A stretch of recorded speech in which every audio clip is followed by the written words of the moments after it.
आपका structural sedimentary, उसको हम लोग एक साथ 2-2 क्लासेस करवा सकते हैं। फिर आपका बीच में भी हम लोग सैटरडे संडे को भी स्टार्ट करेंगे। तो जो आपको लग रहा है 5 मंथ्स का है, पर वो कोर्स हमारा वैसा टेन्योर में डिजाइंड है, पहले भी बैचेस में जिस तरीके से हुई है। तो आपको अभी स्टार्ट हो रहा है, क्योंकि अभी अचानक से अगर हम आपको प्रेशराइज कर देंगे ना 3-4 क्लासेस करा करके, तो फिर वो रिवाइज अप नहीं आप कर पाओ, ठीक है। तो वो धीरे धीरे करके होगा और क्लासेस बढ़ेंगे। फिर दिन में आपका 3-4 क्लासेस भी होगा, वो अलग अलग टाइम पर होता है ताकि आपको रिवीजन का टाइम मिले। कुछ क्लासेस एक सुबह 7-8 बजे होगा, फिर एक 7-7:30 बजे, फिर दूसरा 8 बजे शेड्यूल करते हैं। 15-15 मिनट का गैप के लिए हम लोग लंबा करते हैं। और कुछ कंसेप्चुअल क्लासेस होता है जो कंटिन्यूअस लंबा जाता है आपका, ठीक है। तो उसके लिए क्या है कि बेसिक चीजें ना जो वो अभी आप लोग समझ जाओगे, वो इम्पोर्टेंट है ना। फिर जैसे अभी सेडिमेंटोलॉजी का भी स्टार्ट हुआ आपका, इसका क्लासेस एलैबोरेटेड रहेगा, लंबा रहेगा। तो इसी तरीके से होगा, प्लान्ड वे होगा। बाकी उसका टेंशन नहीं लेना है कि टॉपिक नहीं हो रहा है। आप मुझे ये बताओ, आप लोग की जो जो कुछ अभी तक पढ़ाया गया है वो सब आप रिवाइज करते जा रहे हो, सब कुछ?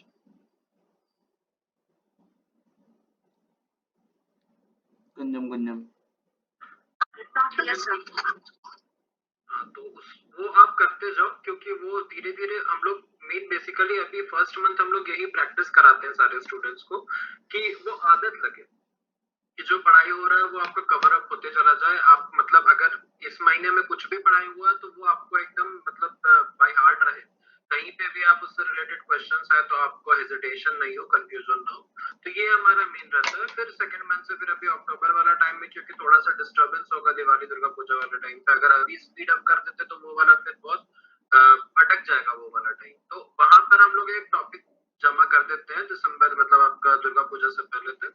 एंड देन उसके बाद से जो हमारा स्पीड अप पकड़ेगा, तब तक आप पहले का आपको समझ में भी आ जाएगा कौन टीचर कैसा पढ़ा रहा है, कौन से टॉपिक में आपको कितना टाइम देना है, और वहां से हम लोग फिर पूरा स्पीड शुरू करें, ठीक है। और वो फिर आपका जनवरी भी पूरा नहीं जाएगा, वो आपका अराउंड फर्स्ट या सेकेंड वीक ऑफ जनवरी तक हम लोग सिलेबस पूरा कवर कर लेंगे। और जो क्वेश्चन सेशंस होगा, जो टेस्ट सीरीज होंगे, वो हम लोग बीच से ही स्टार्ट करेंगे। वो ऐसा नहीं कि खत्म होने के बाद आपका शुरू, ठीक है।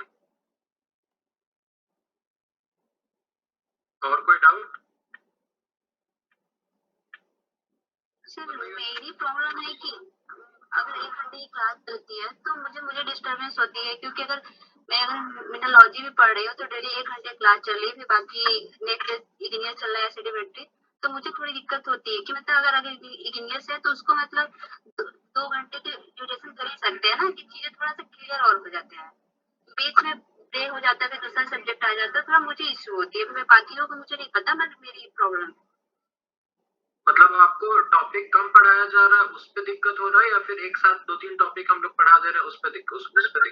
कंटिन्यूटी एक बनी रहे, मतलब कि एक ही सब्जेक्ट का बीच में फिर वो सेडिमेंट्री आ गई, फिर इग्नियस, फिर मेंटोलॉजी, तो बीच में फिर वो प्रॉब्लम हो जाती है। अच्छा, ये प्रॉब्लम हो रहा है। ये प्रॉब्लम कितने लोगों को हो रहा है? ओके, वंदना, विजेंद्र,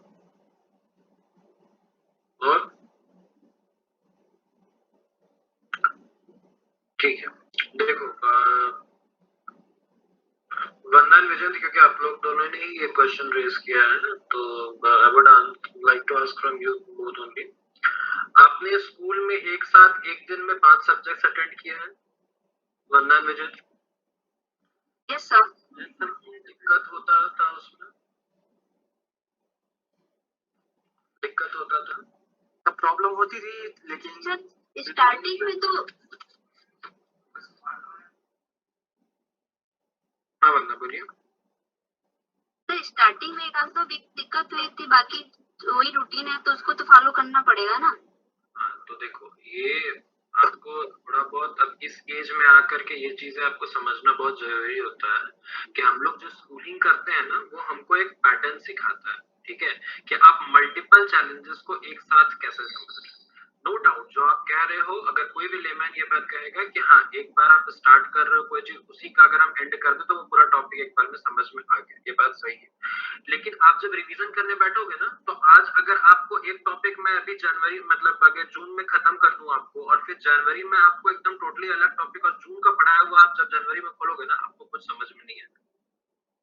ये होता है। और आपको 2 टॉपिक सर मुझे पता है आप जो बोलना चाहते हैं, बट एक्चुअली क्या है, मुझे कोई दिक्कत नहीं, बस ड्यूरेशन में दिक्कत है कि आप मतलब एक क्लास को 2 घंटे तो कर ही सकते हैं ना, कि चीजें भी कॉन्सेप्ट भी क्लियर हो जाए और हमारे जो भी डाउट है वो पूछ सके। क्योंकि सर 1 घंटे जैसे मिनोलॉजी पढ़ते पढ़ते टाइम कैसे चला जाता है पता नहीं चलता। ऐसा लगता है कि एक आध घंटे और सर को इंक्रीज करना चाहिए, इससे हमारा क्वेश्चन जो भी हम उनसे पूछ सके।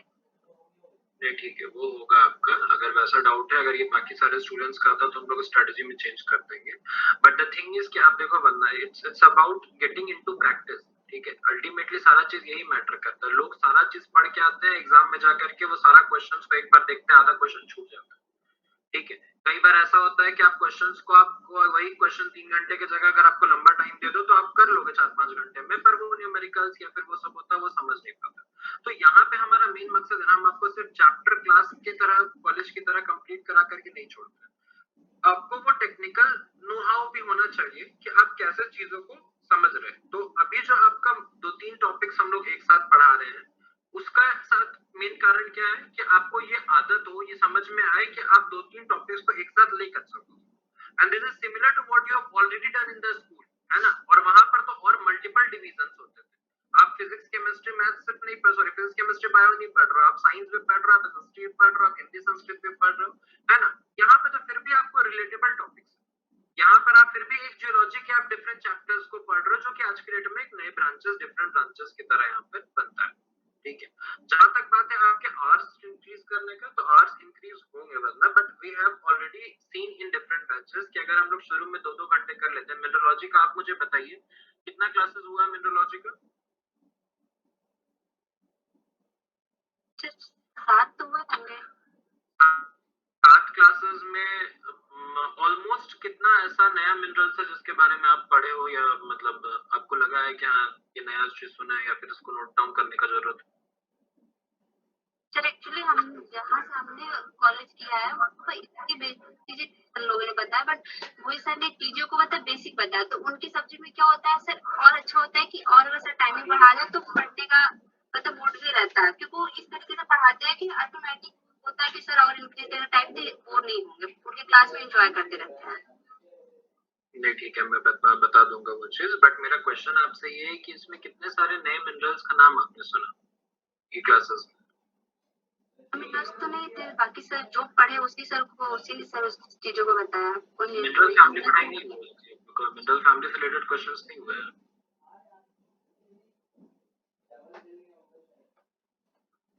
मिनरल्स के डिफरेंट, आपके डिफरेंट वेरिएशंस पे पढ़ा होगा ना आपने। कोई और आंसर करो। अंकित, अंकित अरित्रो।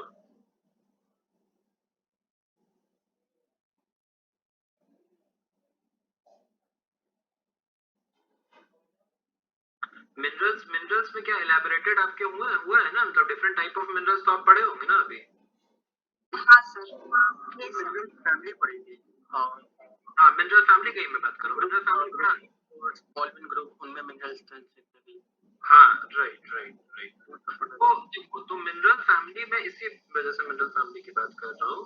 आपने वो जो अलग बहुत सारे जो आपने नया नाम लिया है, हो सकता है आपके लिए शायद वो नया नाम ना भी हो, बट ऐसे मैक्सिमम स्टूडेंट्स को अगर हम देखेंगे तो क्या वो सारा चीज एक बार में, अगर 2 घंटे क्या में, अगर मिनरलॉजी जैसा टॉपिक को अगर हम बहुत ज्यादा इलैबोरेटेड कर दें, आपको सब कुछ वहां पे डिटेल में, तो वो आपको याद रहेगा कंटिन्यूअस स्टार्टिंग में? कितने लोगों को बोलो याद तो नहीं रहेगा, चीजें भूलती भी, तो देखो मेन रिवीजन करने की जरूरत है। तो आप ये बात समझिए, टॉपिक वाइज इसीलिए यहाँ पर पॉइंट होता है। अगर हम मिनरोलॉजी का आपको या मिनरल फैमिली का आपको पूरा डिटेलिंग एक दिन में अगर लंबा चौड़ा आपको 2-3 घंटे का करा के दे सकते हैं। देखो हमारे पास मल्टीपल बैचेस निकले हैं अगर, तो हमारे पास पूरा एक सेटअप रेडी है। अगर हम 1 घंटा आपको बोल सकते हैं, 3-4 घंटा भी आप बोल सकते हैं। फिर जब हम आपका टेस्ट देने जाएंगे ना, तो वो टेस्ट के लिए आप इमीडिएट नहीं कर पाओगे। ठीक है, क्योंकि वो आपको याद नहीं रहेगा। आपको क्लास में इंटरेस्टिंग लग सकता है, पर आप उसके बाद कितना सेल्फ स्टडी कर रहे हैं, आप कितना याद कर पा रहे हो, वो मेन मैटर है। आप आज 1 घंटे में जितना चीज आपको पढ़ाया हो रहा है ना, आप उसको अगर याद कर लो, धीरे धीरे जब आप 2 घंटे 3 घंटे का चीजों को भी आप एक बार में याद कर लो, और ये सम अप होते जाएगा। 2 घंटे का क्लास आज आप कर लो, 2 घंटे का क्लास कल कर लो, 2 घंटे का क्लास परसों कर लो, तो ये पूरा मिलाकर के 6 घंटे का सम अप करके जब हम 8वां दिन आपका टेस्ट लेंगे तो आप कंफ्यूज हो जाओ। एग्री कर रहे हो कि नहीं कर रहे हो? Yes sir. तो ये है मेन स्ट्रेटेजी। ठीक है, हम लोग सिर्फ क्लासेस की तरह या कॉलेज और स्कूल की तरह अगर आपको सिर्फ टॉपिक ही कंप्लीट कराना होगा तो वो बहुत आसान है। अभी भी अब आप देखो, अगर मैं अभी जैसे आज के डेट में हम लोग अभी क्रिस्टोग्राफी का हम लोग स्टार्ट करेंगे तो sharing the screen.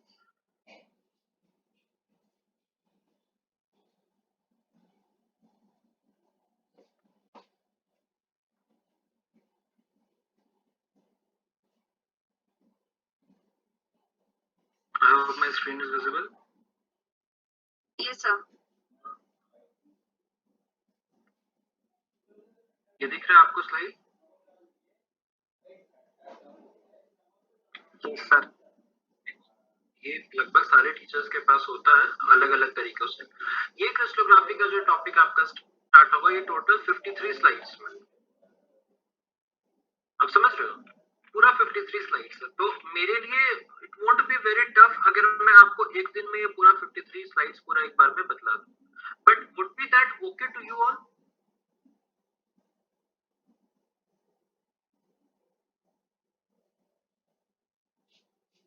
I would like to hear this from Vanda and Vijay. Yes sir. Would this be okay to you अगर मैं एक बार में पूरा 53 स्लाइड्स आपको बतला दूं?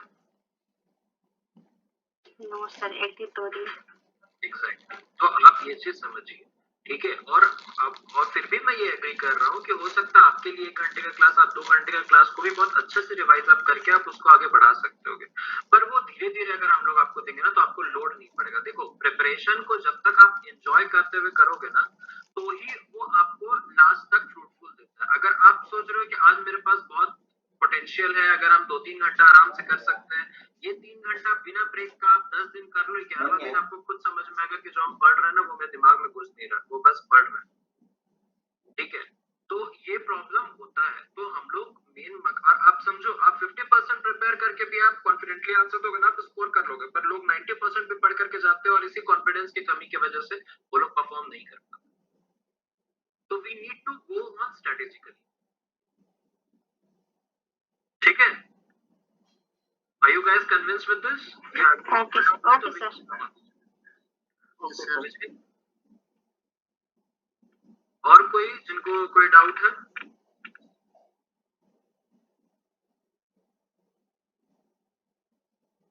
और कोई? ठीक है, और एक और बात है कि आप लोग को इस टाइप का अगर कुछ भी ऐसा हेजिटेशन होता है, डाउट होता है, तो बेफिक्र होकर के आप डायरेक्टली आप मुझे मैसेज कर सकते हैं, ग्रुप में मैसेज कर सकते हैं, है ना। फैकल्टी को भी आप डायरेक्टली बोल सकते हैं। तो इस तरीके का किसी भी कंफ्यूजन में होता है तो आप वेट मत कीजिए कि हमारे तरफ से क्वेश्चन होगा तब आप बताओगे कि क्या आपको कंफर्टेबल लग रहा है क्या नहीं लग रहा है। ठीक है, डाउट के साथ किसी को आगे बढ़ने की जरूरत नहीं है। कुछ भी डाउट हो, कुछ जैसे वरना that you have raised this type of questions, specially वंदन विजय, है ना। तो इस टाइप के किसी को भी अगर होता है कि वो कंफर्टेबल नहीं फील कर रहे हैं, क्योंकि सबका पढ़ने समझने का तरीका भी अलग होता है, तो दे कैन टॉक। और ऐसा नहीं है कि आप बोलोगे और मैं जो बोलूंगा आपको वही मानना है, इट्स काइंड ऑफ डिस्कशन। ठीक है, ये हम लोग इस एज में है दैट अभी आने वाले 2-3 साल में आप लोग सब के सब एक जब प्लेटफॉर्म पे बैठोगे, कॉर्पोरेट प्लेटफॉर्म पे, तो सब कलीग्स ही कहलाओगे।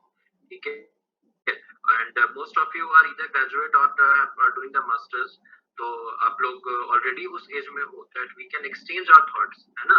तो आप बतलाओ अपना पॉइंट्स बतलाओ, we will just put on what we have planned for you, और उसमें जो दोनों लोग मिल करके एक ऐसा सेटअप जो आपके लिए फ्रूटफुल होगा, we will go on that, है ना। चलो ठीक है, आज आधा घंटा इसी में निकल गया, बट नेवर माइंड। बट क्रिस्टोग्राफी में आज देखते हैं कितना हो पाता है। कुछ क्लासेस तो मोहित सर ने लिया है, कुछ मतलब ब्रीफ आपको किया है क्रिस्टोग्राफी के बारे में, तो कोई बतलाएगा क्या होता है क्रिस्टोग्राफी? कोई आंसर करो।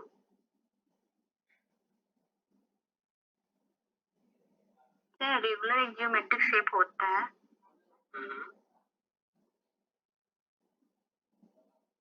रेगुलर ज्योमेट्रिक शेप होता है, ठीक है। कौन बोल रहा है आंसर?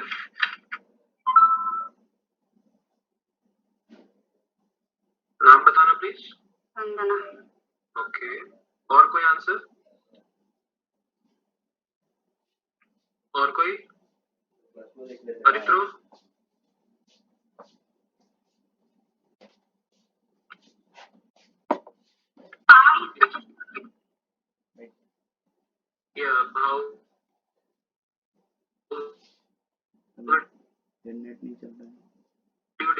क्रिस्टोग्राफी इंटरेक्टिव रखो क्लास को, गलत भी बोलो कोई दिक्कत नहीं है।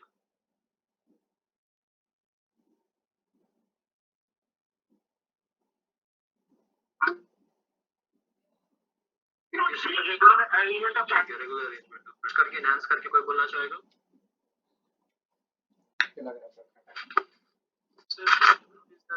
crystals, their growth structure, and थोड़ा लाउड बोलना चाहोगे? so crystallography is the study of crystal growth, their structure, and their formation, and their internal atomic arrangements. Okay, W Kumar.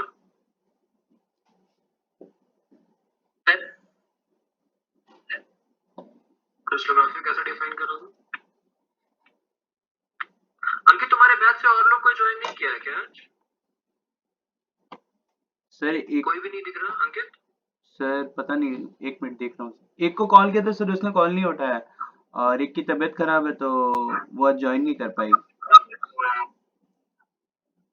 अच्छा, तीन जन है ना तुम्हारे बैच से? सर 4 जन है। हाँ, तुमको लेकर के जा रहा हूँ। हाँ सर, एक मिनट में कॉल करता हूँ फिर से। ठीक है, एक बार कर लो। Okay sir. Jyotsna, Yes, sir.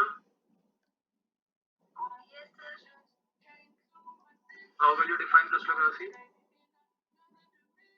Crystallography is the study of crystal and law that govern their growth, internal shape, and internal structure. Book से पढ़ के बोल रहे हो क्या? हाँ? No, sir. इतना एक सीक्वेंस में कैसे आ गया? पता तो चल जाता है कि कब पढ़ के बोल रहे हो, कब अपने मन से बोल रहे हो। अपने से बोलो, गलत भी बोलो, पर अपने से बोलो, जो समझ में आ रहा है। हिंदी इंग्लिश जैसे बोलना है ना, वो समझ में आना चाहिए। प्रियांशु, आपके बाद से भी मुझे नहीं लग रहा है कि सबको आज ज्वाइन किया है। ये रेगुलरली ज्वाइन कर रहे हैं कि नहीं कर रहे हैं? ऐसे क्लासेस मिस होगा तब तो दिक्कत है। प्रियांशु, हाँ खोलने तो अच्छा सा थोड़ा सा कर लेना था। प्रियांशु गिरी, तीसरी गिरी, दोनों में से कोई रिस्पॉन्स करो। Yes sir. Have you contacted your friends? सौभाग्य हो गया, फिर और लोग हैं, 2-3 लोग हैं। जी सर, अब इस मानतोल के बोलते और सौभाग्य थोड़ा मतलब सर कौन नहीं लगा सकता। अच्छा, ठीक है। Ankit, you are back, we can continue. आ गए आप कॉल करके? यस सर, कोई नहीं उठा रहा है। ठीक है, चलो कोई बात नहीं।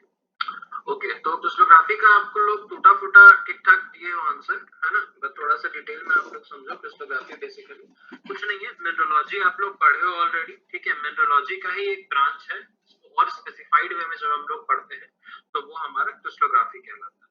ये एक सिंपल सा अरेंजमेंट्स है, जैसे कि आपने फिजिक्स केमिस्ट्री सबने पढ़ा है, electron, neutron, proton, atoms, molecules, shells, ये सब सारे टर्म्स है, आप सबको एकदम अवेयर हो, है ना?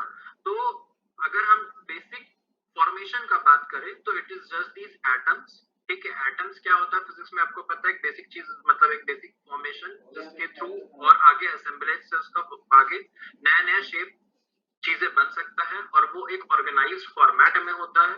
उसके फिजिकल कैरेक्टरिस्टिक्स होते हैं, उसके कुछ केमिकल कॉम्पोजिशन होते हैं, और इस तरीके से हमारा क्रिस्टल्स का फॉर्मेशन होता है। क्रिस्टल्स जो आपका बनता है वो खास करके आपका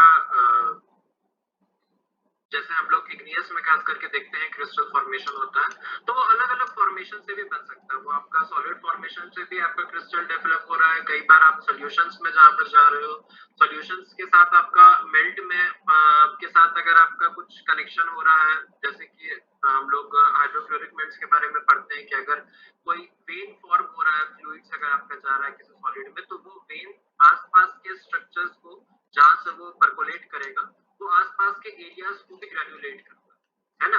तो वहां पे भी फॉर्मेशंस डिफरेंस होते हैं।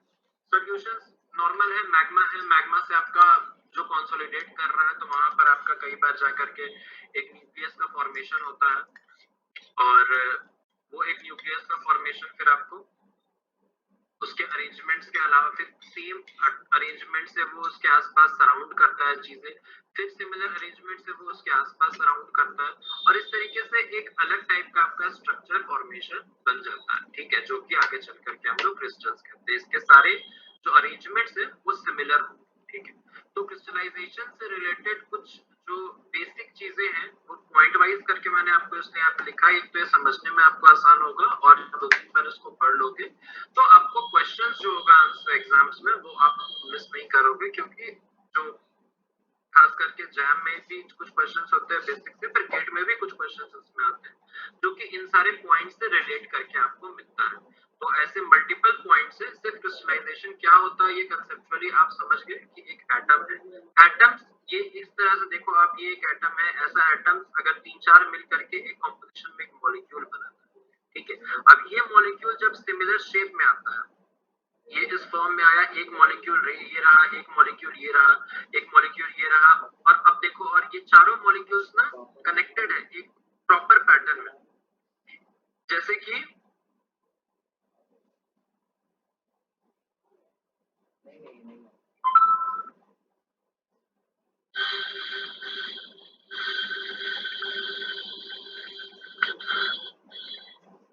जैसे कि इन दोनों का डिस्टेंस जो है ना, ये मॉलिक्यूल से लेकर के ये मॉलिक्यूल तक के बीच का डिस्टेंस है, ये सिमिलर होगा इन दोनों के से, ये सिमिलर होगा इनसे, ये सिमिलर होगा इनसे, और ये जो, और ये हुआ हमारा हॉरिजॉन्टल अरेंजमेंट, और जो आपका लैटरल मतलब वर्टिकल अरेंजमेंट का लो, या फिर आगे हम लोग एबीसी एक्सिस से देखेंगे, अभी आप इसको लैटरल और वर्टिकल करके समझ सकते हो।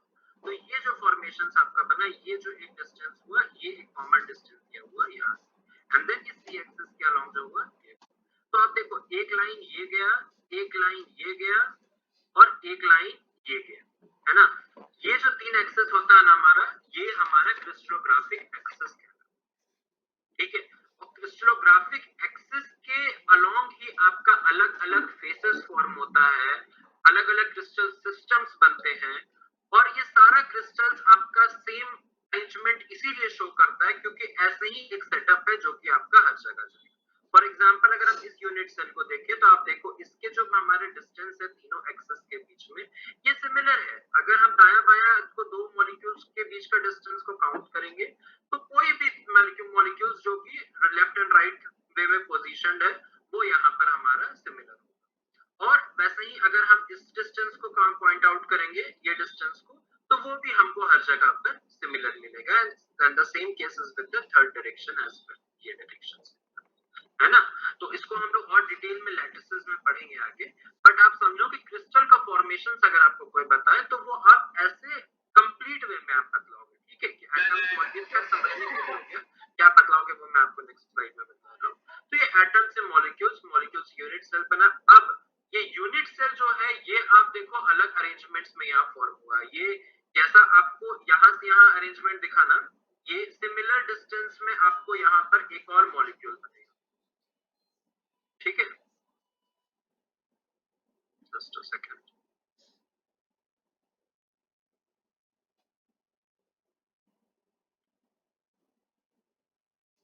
तो ये आपको सिमिलर डिस्टेंस में यहाँ पर एक सिमिलर मॉलिक्यूल्स बनेगा, ये इसी डिस्टेंस में आप यहाँ पर आओगे, यहाँ एक मॉलिक्यूल बनेगा, ये भी डिस्टेंस सेम होगा, अगेन आपका ये डिस्टेंस सेम होगा, ये दोनों का डिस्टेंस सेम होगा, है ना।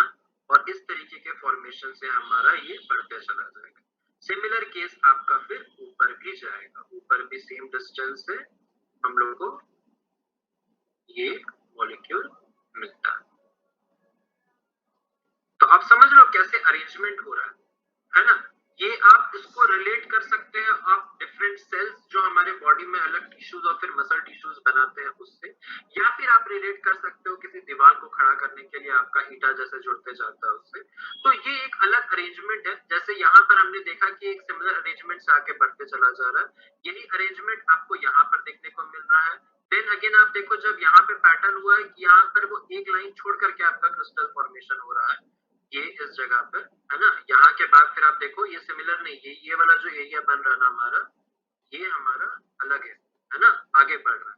और ये हर तरफ से आपका एक लाइन छूटा हुआ है, ठीक है। अगला में फिर हमारा ये हो रहा, तो ये एक इस तरीके का फॉर्मेशन ऊपर बना है, सिमिलर फॉर्मेशन ऊपर बना है, और ये जो सेम स्ट्रक्चर हमारा बना वो हमको क्रिस्टल का कुछ ये शेप देता है, this is kind of tetragonal shape, orthogonal shape, ये आगे हम डिटेल में पढ़ेंगे। तो ये शेप हमको यहाँ से यहाँ पर मिलता है। तो इस तरीके से हमारा एटम से लेकर के क्रिस्टल्स तक का फॉर्मेशन होता है, ठीक है।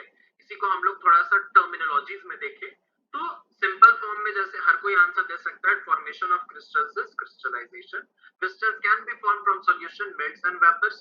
सॉल्यूशन और मेल्ट का एग्जांपल तो मैंने आपको बताया, वेपर्स में भी कभी कभी आप देखोगे कि फ्यूजन जैसे होता है, जैसे आइस क्यूब में भी आप कभी देखोगे कि कुछ फॉर्मेशंस कभी आपको बीच में दिख जाता है, कभी कुछ सेल ही है, या फिर कुछ अगर पानी जब आप फ्रीजर में जब आप जमा करोगे तो वहां पर एक पॉइंट रहता है, कभी आप कुछ पतला सा कोई भी तिनका ऐसा डाल दो तो वो एक अलग से इंक्लूजन जैसा दिखता है। इग्नियस टर्म में हम लोग को ऐसे टर्म फ्लूइड इंक्लूजन्स में मिलता है। तो ऐसे ही फॉर्मेशंस ना आपको वेपर फॉर्मेशन में मिलता है। कई जगह पर टेम्परेचर के डिफरेंसेस की वजह से सीधा वेपर जो होता है वो आपका क्रिस्टलाइज फॉर्म में आ जाता है। तो उन सब जगहों पे इस तरीके का गैदरिंग भी होता है, गैदरिंग नहीं बोल सकते उसको, मतलब इंक्लूजन हो सकता है, या फिर आपका, और वो जब इंक्लूजन आपका होता है ना, सपोज कि मान लो कि कोई एक ट्यूब फॉर्मेशन आपका यहाँ पर बना, ठीक है, तो किसी भी तरह का एक पॉइंट जो बनता है ना वो एक न्यूक्लियस का काम करता है। अब इससे जो चीजें रिएक्ट करेगा वो इसके अकॉर्डिंग, इसके पास जो इसके साथ सट सकता है, इसके साथ एक रिएक्शन बना सकता है, ये एक इंक्लोजर बनाएगा इसके साथ। अब जो अगला इमेज मेरा बन रहा है, बाहर का जो सरफेस है, इसका प्रॉपर्टी अंदर के प्रॉपर्टी से डिफरेंट रहा है ना, अब ये एक अलग इमेज हमको यहाँ पर बना करके देगा। तो इस तरीके से एक न्यूक्लियस फॉर्मेशन होता है, इसके चारों तरफ से घूम करके हमारा एक पूरा का पूरा क्रिस्टल फॉर्मेशन ऐसे बढ़ते चला जाए। यहाँ पे सबको समझ में आ रहा है? Yes sir. किसी के मन में कोई डाउट, कोई क्वेश्चन? ठीक है, अब देखो थर्ड पॉइंट हमारा क्या कहता है ना, all of their parental sources have atoms in disordered state but with changing temperature, pressure and concentration they join in an ordered arrangement characteristic of a crystalline state. तो ये जो हमने बताया ना आपको, अब आप देखो ये जो अरेंजमेंट हुआ, तो अगर ये क्यूब ऑलरेडी सॉलिडिफाई हो चुका है तो ये मटेरियल कहां से आया, ये अल्टीमेटली इसी क्यूब में स्कैटर्ड है ना। जब कोई चीज क्रिस्टलाइज होता है, जैसे कि कोई मैग्मा ही जब क्रिस्टलाइज होता है, तो जब वो क्रिस्टल फॉर्म में आता है तब वो डिफरेंट डिफरेंट एलिमेंट्स उसके अंदर में होते हैं जो कि अलग तरीके से रिएक्ट करते हैं और वो एक शेप लेता है। मान लो कि ये मैग्मा का कंपोजिशन है या फिर कोई सॉलिडिफाइड फॉर्म है, इसमें अलग अलग एलिमेंट्स जो है ये ऐसे स्कैटर्ड होंगे, ठीक है। फिर इसमें जब टेम्परेचर, प्रेशर, ऐसा न्यूक्लियस एक्शन होगा तो ये सब तुम्हारा किसी एक एरिया के अराउंड सराउंड करना शुरू करेंगे, और ये सारा जितना स्कैटर्ड एरिया ना ये तुम्हारा मूव करेगा इस डायरेक्शन, ठीक है। और जब ये हमारा मूव करेगा, फिर जैसे मैंने बताया कि एक अरेंजमेंट बन रहा है, फिर आउटर लेयर से कनेक्ट करके हमारा बाहरी लेयर बन रहा है, तो ये फॉर्मेशन जब आपका बनेगा तो फिर एक अलग शेप यहाँ पर डिफरेंशिएट होगा, और ये जो फॉर्मेशन आपका बना इस तरीके से ये होता है ऑर्डर्ड शेप जो कि क्रिस्टल को फॉर्मेशन देगा, ठीक है। और ये जो आपका फॉर्मेशन है ये एग्जांपल हुआ हमारा किसका, किसका हुआ एग्जांपल,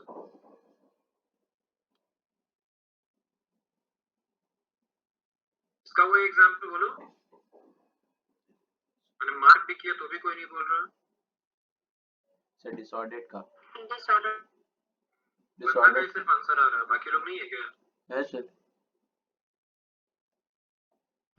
डिसऑर्डर्ड शेप बनेगा, ठीक है। अब ये फॉर्म देखो आगे, नेक्स्ट ये समझ में आ गया ना ऑर्डर्ड से डिसऑर्डर्ड वाला फॉर्मेशन कैसे तुम्हारा क्रिस्टल बन रहा है, everyone? Yes sir. Yes yes नहीं आता तो अभी मैं पीछे जाकर कोई क्वेश्चन ही करने वाला था। ये इतना लोग से किसी का आवाज नहीं, अनिल हेम्ब्रम, आशियन, डब्लू, ज्योत्सना, रीना, तुम लोग का कोई आवाज नहीं आया। रुपेश तुम्हारा आवाज भी मैं नहीं सुन पाया हूँ अभी तक। विजेंद्र का भी आंसर नहीं है। आंसर करो, गलत करो कोई दिक्कत नहीं है, बट आंसर करो, ठीक है। आंसर करोगे तो मुझे भी समझ में आएगा कि आप लोग कितना समझ रहे हो, मुझे स्पीड करना है, लेवल करना है। या फिर और ज्यादा डिटेलिंग में बतलाना है ना? समझ में आ रहा है ना सबको? चलो हाथ ही रेज कर दो, समझ में आ रहा है पैटर्न? Yes sir. अलग क्लास ऐसे ही आंसर करो तो पता चलेगा।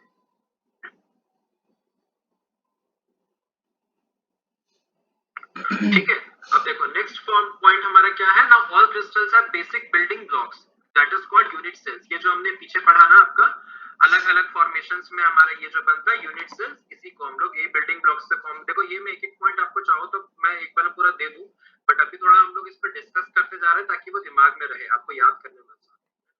तो unit cells we have already discuss. तो ये जो क्रिस्टल्स है ये बेसिक बिल्डिंग ब्लॉक, इसको हम लोग क्यों नाम दे रहे हैं? Because it is just like a cell or just like a brick which is used to make walls. तो ये हमारा यूनिट सेल्स हुआ। अब ये जो यूनिट सेल्स हमारा एक अलग पैटर्न में फॉर्मेट हो रहा है, उसको हम लोग लैटिस, ठीक है, ये जो हमारा फॉर्मेशन हुआ ये अलग फॉर्म में लैटिस बना। लैटिस क्या है ये डिटेल में थोड़ा सा आगे होता है, ठीक है। ये मैं आप देखो जैसे कि ये एक पॉइंट है ना, इस पॉइंट के अलोंग ये लैटिस का डेफिनेशन क्या होता है? Repeated translation of points in any direction from that. Translation समझ में आ रहा है सबको ना क्या होता है? ट्रांसलेशन समझ में आ रहा है? यूनिट सेल के बिटवीन में जो कनेक्शन ऐड करना वही लैटिस पॉइंट है। फिर से बोलना सर, जो यूनिट सेल को मतलब कनेक्ट करता है उसको ही लैटिस पॉइंट कहते हैं। हाँ, लेकिन ये अधूरा आंसर है। यूनिट को कनेक्ट करता है एक मतलब डिजाइन फॉर्मेट में, है ना, एक अलग डायरेक्शन में जाएगा, या फिर ट्रांसलेशन बेसिकली मतलब होता है ट्रांसलेशन, आपका जो मूवमेंट होता है। और क्या बोल रहे हो सर? रिपीटेशन मतलब सेम रिपीट करता रहेगा। राइट, बिल्कुल। रिपीटेशन जो सिमिलर फॉर्मेट में हमारा जाता है ना, वो ट्रांसलेशन पर। जैसे देखो ये अगर हम ये ट्रांसलेशन अलग अलग फॉर्मेट का फॉर्म का हो सकता है। जैसे यहाँ पे आप देखो ये लीनियर वे में जो जा रहा है वो हमारा ट्रांसलेशन होता है, ठीक है, ये इस तरीके से जो हमारा जाता है, ठीक है। यही एग्जांपल है हमारा ऊपर में, ये जो है, ठीक है। Translation, repeated translation of point at a unit distance interval in one direction, एक में जाएगा, that is called linear translation. अब ये जब दो डायरेक्शन में हमारा जाता है, फॉर एग्जांपल कि इसी से रिलेटेड हमारा एक सेल यहाँ पर अटैच हो गया, है ना, और एक ये बन गया, अब ये यही फॉर्मेट में आगे बढ़ेगा, समझ लो। मतलब अब जो इसका यूनिट सेल बना वो ऐसा बना, ऐसा यूनिट सेल बना, ठीक है। तो अब ये दो फॉर्मेशन में डायरेक्शन में जाएगा, इसको आगे यहाँ से भी प्रोजेक्ट करना है और यहाँ से भी प्रोजेक्ट करना है, फिर इसको यहाँ से प्रोजेक्ट करना है, इसको यहाँ से प्रोजेक्ट करना है। ऐसे फॉर्मेशन से तुम्हारा इसी का इन्वर्टेड फॉर्म में यहाँ पे तुम्हारा दिया हुआ। तो ये हमारा लैटिस इस तरीके से टू डायमेंशनल बनता है। तो जब सिमिलर सिंगल बनेगा तो लीनियर प्लेन बनता है। जब टू डायमेंशनल बनेगा, जैसे एक पेपर प्लेन पेपर हो गया, जो भी टू चीजें आप जानते हो क्या होता है वो हो गया। यही चीज जब थ्री डायमेंशनल होता है, जब आपका दो के साथ साथ तीन डायरेक्शन में चीजें मूव करेगा, यहाँ पे मूव कर रहा है, यहाँ पे मूव कर रहा है और यहाँ पे मूव कर रहा है ना। तो जब कोई एक क्यूब तीनों डायरेक्शन में एक साथ एक यूनिट बना करके आगे बढ़ते चला जाता है, ये फॉर्मेशन हमको थ्री डायमेंशनल इमेज देता है, ठीक है। तो ऐसे हमारा लैटिस का अरेंजमेंट्स होता है। और ये डिफरेंट फॉर्मेशंस है। कई बार आपका ये जो हुआ ये लीनियर मूवमेंट होता है। अब देखो यहाँ पर हम लोग मान लो कि एक सर्कल के अराउंड ये चीज जाएगा सपोज, ठीक है। तो आप देखो ये जैसा इमेज मैंने यहाँ बनाया, सिमिलर इमेज को जब आप ऐसे रोटेट करोगे 90 डिग्री, आपको ऐसा कुछ, फिर ये आप इसको रोटेट करोगे यहाँ तो ये कुछ 180 डिग्री, सॉरी 180 डिग्री में ऐसा दिखेगा, सॉरी 270 डिग्री में, एंड देन 180 में आपको ये दिखेगा, 360 में आपको ये। तो अगर आपको क्वेश्चन दे दे, ऐसा सिमिलर क्वेश्चन देगा नहीं, बट मैं बता रहा हूँ, अगर आपसे कोई पूछे कि इसमें और इसमें क्या डिफरेंस है, तो now you will tell, sorry क्या सिमिलैरिटी है, तो हमारा ये रोटेशन वे में ये कनेक्टेड है, ये लैटिस आपका, ठीक है। ये हमारा रिफ्लेक्शन वे में इसी तरीके से कनेक्टेड है। आप देखो इसका जो शेप है ट्राइंगल, ये राइट एंगल यहाँ पर है, ये आपका इस डायरेक्शन में आपका आ रहा है। ये बहुत ही बेसिक चीज है जो कि आप समझोगे, क्योंकि यही सबको असेंबल करके एक मेजर क्वेश्चन आपको दिया जाता है एग्जाम्स में और आपको आइडेंटिफाई वहां पे करना होता है। तो ऐसे हमारा एक रोटेशन रिफ्लेक्शन प्लेन में आपका बना। रिफ्लेक्शन के साथ ट्रांसलेशन हो सकता है, ये मूव भी कर रहा है, रोटेट भी, रिफ्लेक्ट भी कर रहा है। यहाँ से ये ऐसा इस डायरेक्शन, इस पॉइंट से, मतलब यहाँ जैसा आप देख पा रहे हो, इसका रोटेशन पॉइंट होकर के यहाँ पर ऐसा इमेज बना और फिर इसका ट्रांसलेशन हुआ। तो ये जो पिक्चर है इसका ट्रांसलेशन प्लस रोटेशन जो हुआ यहाँ पर फॉर्म होगा। This is the example of reflection plus translation. ठीक है, ये एग्जांपल क्या हुआ, रोटेशन प्लस ट्रांसलेशन। ठीक है, तो ये ऐसे फॉर्मेशन में हमारा रोटेशन रिफ्लेक्शन रिफ्लेक्शन ट्रांसलेशन ये फॉर्म बनता है। ठीक है, लेटेस्ट आगे पढ़ना था, वो वहां तक हम लोग पहुंचेंगे, पर उससे पहले कुछ और पॉइंट्स भी जान लेते हैं। समझ में आ रहा है लेटेस्ट सबको? Yes yes sir. Sir. Yes sir. अब देखो नेक्स्ट पॉइंट क्या है, the relative proportions of elements in a unit cell are given by chemical formula of a mineral. आप लोग अलग अलग मिनरल्स का केमिकल फार्मूला ऑलरेडी जाने हो।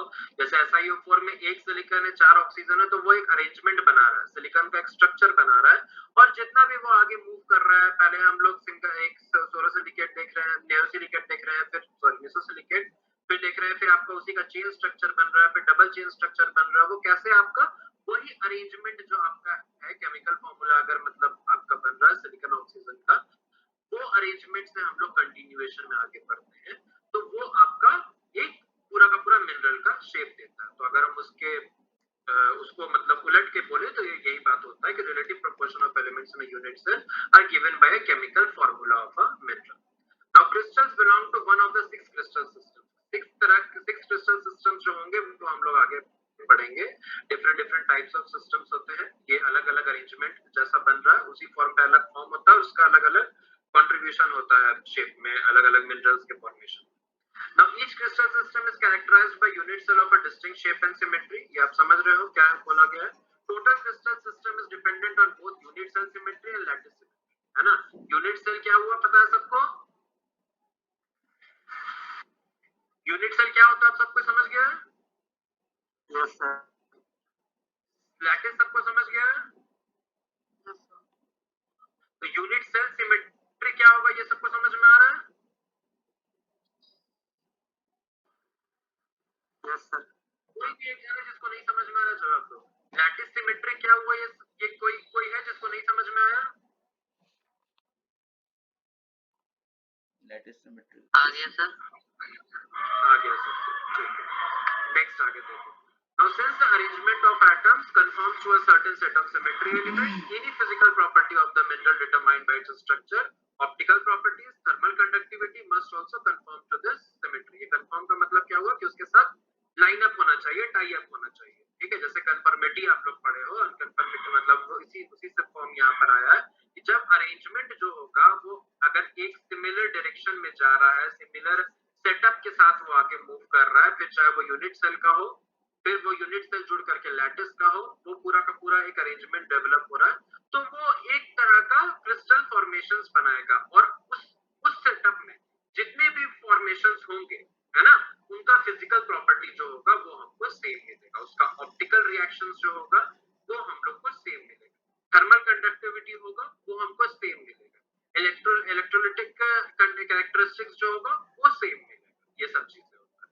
तो और ये जो हमारा जो जिस रूल के अकॉर्डिंग ये चलता है दैट इज कॉल्ड न्यूमन्स प्रिंसिपल। इस नाम को आप लोग याद रखिएगा, घुमा फिरा के ये क्वेश्चन पूछता है व्हाट इज न्यूमन्स प्रिंसिपल, तो यू शुड नो कि जो फंडामेंटल है हमारा study of minerals and their behaviours की कैसे एक अरेंजमेंट हो रहा है, यूनिट सेल से क्रिस्टल बन रहा है, लैटिस फॉर्मेशन हो रहा है, अलग अलग क्रिस्टल फॉर्मेशन हो रहा है, एक ग्रुप का जो क्रिस्टल्स है वो सब एक तरह का रिएक्ट कर रहा है फिजिकली भी ऑप्टिकली भी।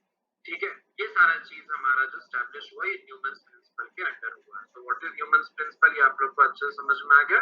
थोड़ा सा आप लोग इस क्लास के बाद एक बार न्यूमन्स प्रिंसिपल को अलग से भी एक बार गूगल करना, और जो डेफिनेशन वहां से यहाँ तो हम लोग समझ गए क्रिस्टलाइजेशन कैसे हो रहा है, और फिर उसमें उस फॉर्मेशन को न्यूमन्स प्रिंसिपल बोलता है। किसी को जो आप उलट के एक बार देखो कि न्यूमन्स प्रिंसिपल क्या होता है, और फिर आप इन सारे पॉइंट्स को रिलेट करोगे तो आप ज्यादा बेहतर समझ जाओगे। ठीक है, अब देखो ये हुआ, तो अब जब क्रिस्टल्स हमारा फॉर्म हो रहा है, जुड़ रहा है, तो कुछ कुछ डिफरेंट एलिमेंट्स होंगे जो कि सिमेट्रिक फॉर्म हम लोग को देगा। ठीक है, उसमें जो हमारा डेफिनेशन है वो हमारा 4 फॉर्म में बनता है, plane of symmetry, axis of symmetry, rotary inversion of symmetry और सेंटर ऑफ सिमेट्री। ये क्या होता है? Plane of symmetry is basically, मान लो कि ऐसा कोई शेप है,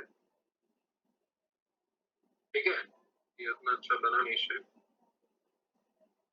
एक बार और ट्राई करूंगा, अच्छा शेप नहीं बना तुम लोग समझना ये क्या बोलना चाह रहे हैं।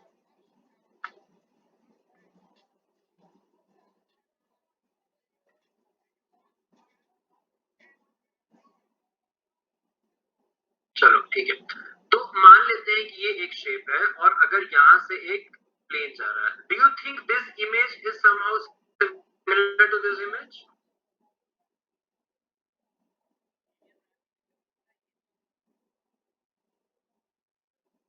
कोई बोलो। हो जाएगा सर। ठीक है, लेकिन थोड़ा सा मैं एक्सपेक्ट कर रहा था कि आप लोग में से कोई एक डाउट यहाँ पे कोई बोले।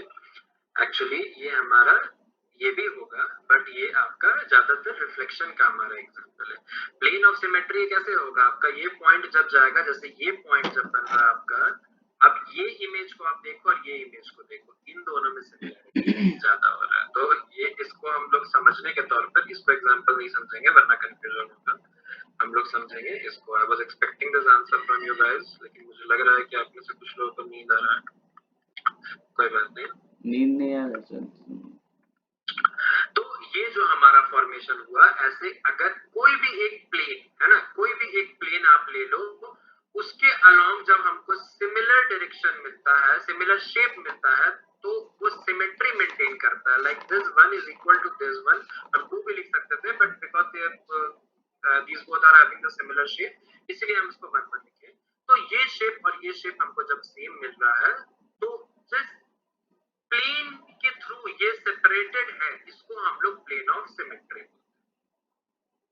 ठीक है, कोई भी दो इमेज जब एक साथ, जब से आप एग्जांपल के तौर पे यहाँ पे देख लो, ये प्लेन ऑफ सिमेट्री, जैसे ये जो इस तरफ का डायग्राम हमको दिख रहा है और जो इस तरफ का डायग्राम हमको दिख रहा है, ये इस प्लेन ऑफ सिमेट्री से डिवाइडेड है। And you can take example of any animal face including human faces. ठीक है, वहां भी सिमेट्री होता है। फिर आप ऐसे शेप्स में देखो, जब आप यहाँ पर फॉर एग्जांपल आप एफ वाला पॉइंट देखो, यहाँ पर देखो, यहाँ different different plane of symmetries होते हैं जो कि अलग अलग से तुमको, जैसे ये जो एक प्लेन गया, ये ऊपर और नीचे को सिमिलर पार्ट में बांटा है, ये जो प्लेन गया इसको बांटा है, फिर अगर हम सिर्फ इसको लेंगे तो इसको बांटा है, ऐसे और भी हम लोग पढ़ेंगे। तो प्लेन ऑफ सिमेट्री बेसिकली क्या होता है कि any plane which is having similar shapes on similar shape and sizes on both sides. Mirror image अगर कोई दे रहा है ना, मिरर इमेज दे रहा है, रिफ्लेक्टिंग इमेज दे रहा है, तो ये हमारा प्लेन ऑफ सिमेट्री है। ठीक है, now what is axis of symmetry?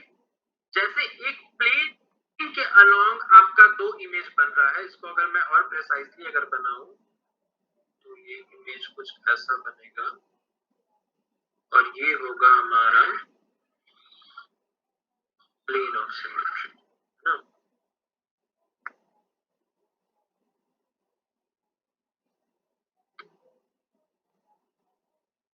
तो ये जो हमारा बन रहा है ना, ये हमारा प्लेन ऑफ सिमेट्री, ठीक है, जो कि इस साइड की इमेज और इस साइड के इमेज को सेपरेट तरीके से, सॉरी मिरर इमेज सेम तरीके से, सिमिलर तरीके से बांट रहा है। समझ में आ गया सबको plane of symmetry? Yes sir.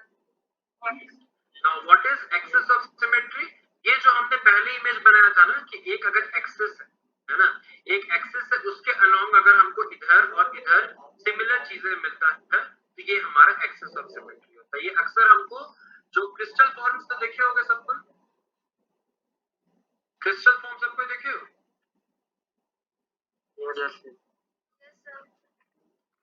मैं एक एग्जांपल तुमको दिखा देता हूँ। एक्चुअली ये स्ट्रक्चर्स अभी हमारे पास है नहीं, तो वर्कशॉप में गया हुआ था। देखो इस तरीके का क्रिस्टल फॉर्मेशन होता है ना। आप देखो यहाँ पर किसी भी इस पॉइंट पर अगर मान लो, जैसे यहाँ पे तो ऐसा दिख नहीं रहा, एक दो वीडियोस भी होगा, मैं आपको नेक्स्ट क्लास में दिखा दूंगा, जहाँ पर आपका एक पॉइंट पर अगर आप दोनों तरीके से पकड़ोगे, है ना, मतलब कि सपोज की सिमिलर मतलब कुछ, हाँ इस शेप में देखो, यहाँ पर अगर हम लोग इस पॉइंट पर, यहाँ पर इस पॉइंट पर अगर एक आप फिंगर रखोगे और दूसरा इसी के ऑपोजिट डायरेक्शन में आप फिंगर रखोगे, and then when you will rotate this, तो आपको सिमिलर इमेजेस, सिमिलर इमेज मतलब किस तरीके का इमेज, कुछ आपको अलोंग, ये आपको जहां दो पॉइंट मैंने बोला पकड़ने के लिए, तो आपको एक फ्रंट में आपको कुछ ऐसा इमेज मिलेगा, मिलेगा? समझ में आ रहा है ऐसा क्यों मिलेगा? Yes sir. मतलब देखो, ये एक सपोज मान लो, जैसे एरो, एरो देखना, एरो कहां जा रहा है ना, ये जो एक ट्रायंगल है और इसी के जैसा सिमिलर ट्रायंगल इसके नीचे में होगा। ठीक है, तो वो आपका, अरे छोड़ो, अभी समझ में आ रहा है ना? कोई है जिसको नहीं समझ में आ रहा?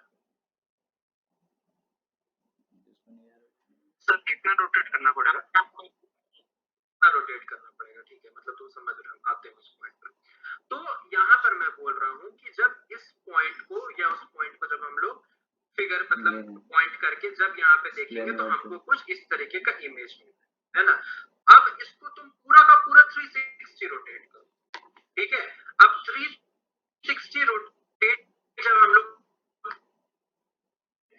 कहाँ मतलब ये जो इमेज है ये कितनी बार रोटेट हो रहा है, मतलब ऐसा इमेज हमको मिला, इसको थोड़ा और घुमाए थोड़ा और घुमाए,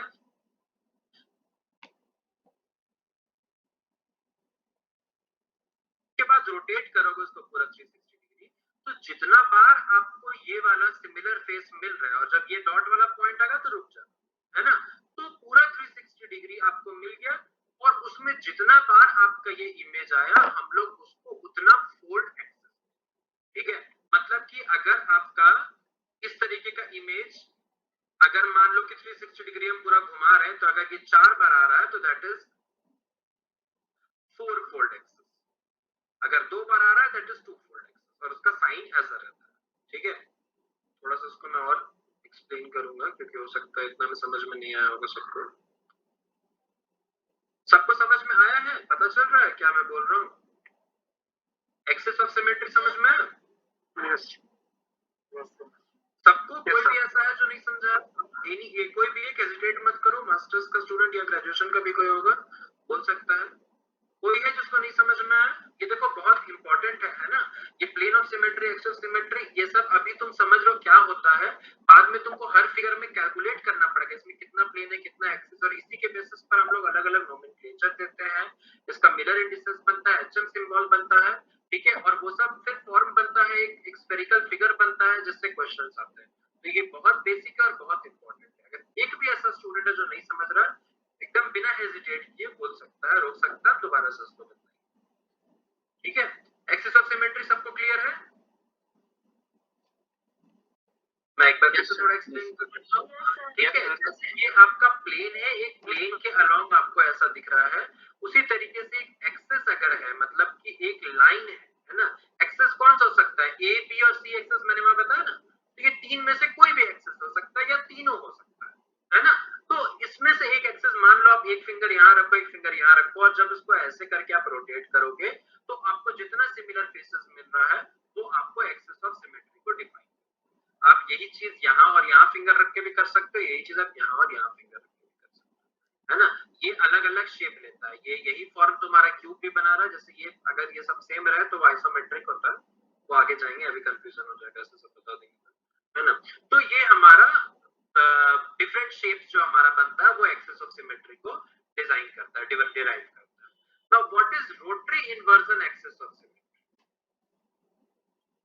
रोटरी इन्वर्जन कोई ट्राई करेगा? रोटरी इन्वर्जन एक्सिस सिमेट्री क्या हो सकता है? ये एक्सिस ही अल्टीमेटली एक्सिस का ही एक टाइप है ना, क्योंकि तभी इसका नाम है एक्सिस। नाउ रोटरी इन्वर्जन क्या हो सकता है? कोई भी जो ट्राई कर सके बताओ, या कोई जानता हो पहले से? सर जिसकी इमेज उल्टा बन जाए, कुछ इन्वर्जन हो जाए। थोड़ा अच्छे से बोलो सर। फॉर एग्जांपल कोई कैंडल है ले ले और कोई मतलब कि मिरर रखे तो उसके अपोजिट बने। हाँ ठीक है, ऑपोजिट बने, ये तो इन्वर्जन का एग्जांपल हुआ, और उसको आप रोटेट भी कर रहे हो, है ना। जैसे एग्जांपल में देखो, मान लो कि एक शेप है हमारा ऐसा, ठीक है, ये पहला नंबर शेप है, अगर इसको हम रोटेट करेंगे, ठीक है, तो रोटेट करेंगे तो ये कैसा फॉर्मेशन बनेगा?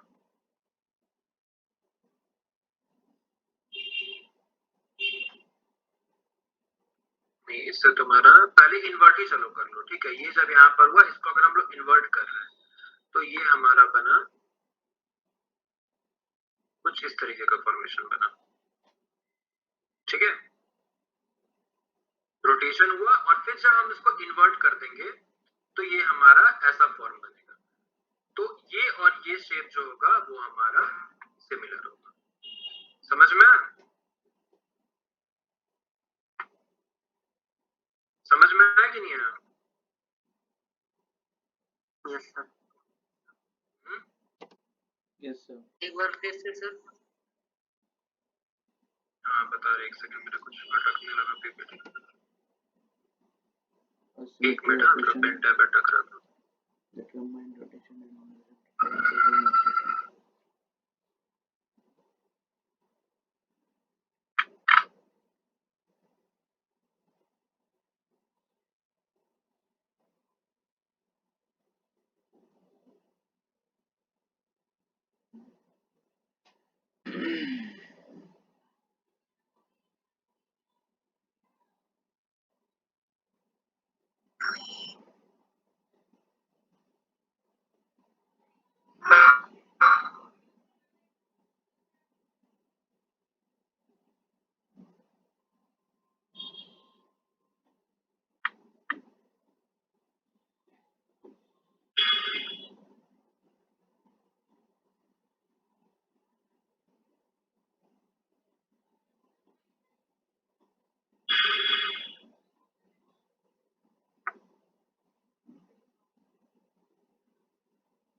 हाँ देखो, हाँ क्या समझ में आया ये वाला पार्ट? दिख रहा है ना? दिख रहा है ना सबको? Yes sir.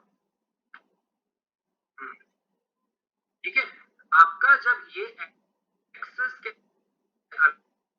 अलोंग हम जैसे इसको एक बार रोटेट करेंगे, सपोज कि जैसे ये इमेज हमको जैसे मिल रहा, इसी को अगर कर ले, ठीक है, तो ये एक पॉइंट है, इसको अगर हम लोग रोटेट करते हैं तो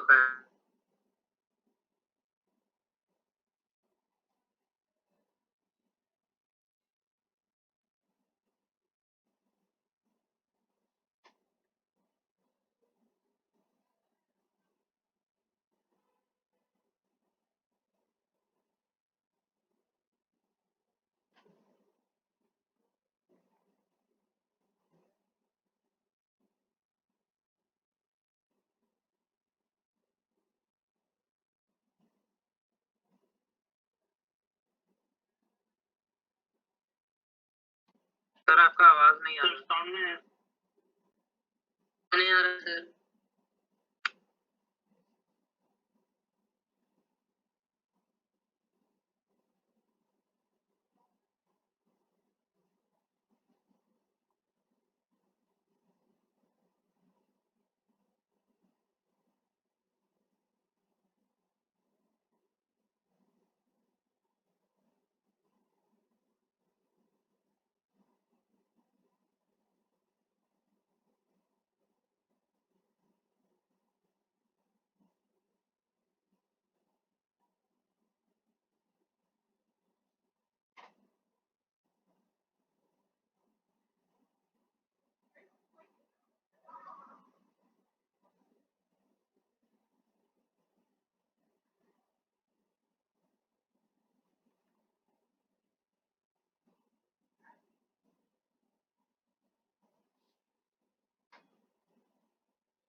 अभी आ रहे हैं?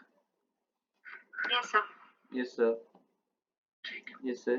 तो मैं बोल रहा था कि इसमें आपका दो फंक्शंस इन्वॉल्व है ना। जैसे कि सपोज करो कि ये आपका ऐसा फिगर है, जब भी अगर ये रोटेट होगा तो सर, कुछ आपको अगर ऐसा ला- फिगर मिलता है, ठीक है, और अगर सर लैग कर रहा है आपका स्लाइड आवाज। शो नहीं हो रहा है। Okay okay, sorry, just give me a minute.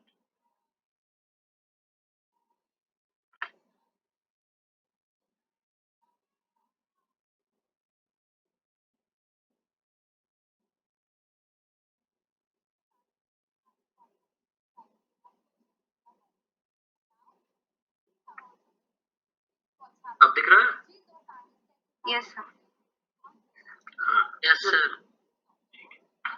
तो व्हाट आई वाज सेइंग कि रोटरी इन्वर्जन में मान लो कि आपको अगर ऐसा आपका इमेज है, ये इसमें से अगर कंफ्यूजन हो तो इससे समझ लो, ये ऐसा हम लोग ऐसे एक्सिस ऊपर 2 पॉइंट करके हमको ऐसा मिला, इसी एक्सिस के अलोंग हम लोग ऐसे रोटेट जब करेंगे इसको, ठीक है, ये इस डायरेक्शन में अगर हम लोग रोटेट करेंगे तो मान लो कि नेक्स्ट जो आपको फिगर मिल रहा है वो कुछ ऐसा मिल रहा है ना, कि यहाँ पर ऊपर में एक ट्रायंगल, नीचे और यहाँ पर कोई मार्क करो, ठीक है। तो पहला इमेज अगर हमको ये मिल रहा है एंड देन दूसरा फंक्शन इसमें लगाएंगे कि इस रोटेशन पे हम इसको फिर इन्वर्ट कर देंगे, तो अगर हमको ये ऐसा इमेज दे रहा है, ठीक है, and this is similar to और symmetric to the first image, तो ऐसे सिचुएशन पे इस एक्सिस ऑफ सिमेट्री को हम लोग rotary inversion axis of symmetry बोलते हैं। अभी समझ में आया? Yes sir. कुछ नहीं, बस बेसिक चीज समझ, देखो ये आगे एग्जांपल्स तुमको क्रिस्टल्स जब पढ़ोगे ना देखोगे तो और क्लियर हो जाएगा। ये बस बेसिक चीज समझने का चीज है कि हमको जो इन्वर्जन हो रहा है, मतलब जो उलट रहा है, यानी कि इस तरीके का पॉइंट हो रहा है, जैसे ये 1 और 2 फिगर देख रहे हो ना कैसा है, बिल्कुल पलट गया एक दूसरे का, ठीक है, ये वाला और ये वाला, है ना, उसी तरीके से ये और ये वाला, ठीक है। तो ये जो इन्वर्जन हो रहा है और रोटेशन हो रहा है, सॉरी नॉट ये गलत बोल दिया, this one and this one, हाँ ये दोनों, ठीक है। तो हमारा इन्वर्जन हो रहा है और रोटेशन हो रहा है एक एक्सिस के अलोंग, और अगर हमको सिमिलर इमेज मिल रहा है, सिमेट्रिकल कैरेक्टरिस्टिक देखने को मिल रहा है, तो वो हमारा rotary inversion axis of symmetry कहलाता है, ठीक है। ये सारा जो टर्म अभी देख रहे हो ना, ये सब बार बार रिपीट होगा, तो तुम लोगों को पूरा एक्सप्लेनेशन अच्छे से आ जाएगा, ठीक है। सेंटर ऑफ सिमेट्री क्या होता है? सेंटर ऑफ सिमेट्री को हम लोग कुछ इंडिकेट नहीं करते, उसको जनरली हम लोग बोलते हैं कि इधर इट इज प्रेजेंट और इट इज नॉट प्रेजेंट, है ना, कुछ नहीं है, कोई भी एक इमेज है उसके बीच का सेंट्रल पॉइंट होता है, ये सारा इमेज हो गया, क्यूब हो गया, स्फेयर हो गया, और भी आगे पॉइंट्स हम लोग जैसे जो फिगर मैंने तुमको दिखाया था वो सब हो गया, और ऑक्टाहेड्रन बोलते हैं उसको। तो इस तरीके का इमेजेस जो है हमारा, उसमें सेंटर अगर आपका प्रेजेंट है, कि एक सेंटर के अलोंग जब हम पूरा घुमा रहे हैं उसको, या एक सेंटर से अगर हम सब तरफ देख रहे हैं, क्रिस्टल फॉर्मेशन कैसे होता है मालूम है तुम लोग, अगर मेटोलॉजी में पढ़े होगे, आगे डिटेल में जाओगे, स्टीरियोग्राफिक प्रोजेक्शन किसी को आता है? किसी को भी?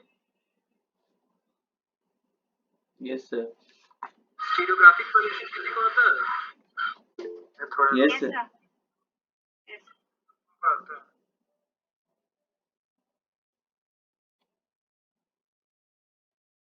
कितना लोग हाथ उठाया?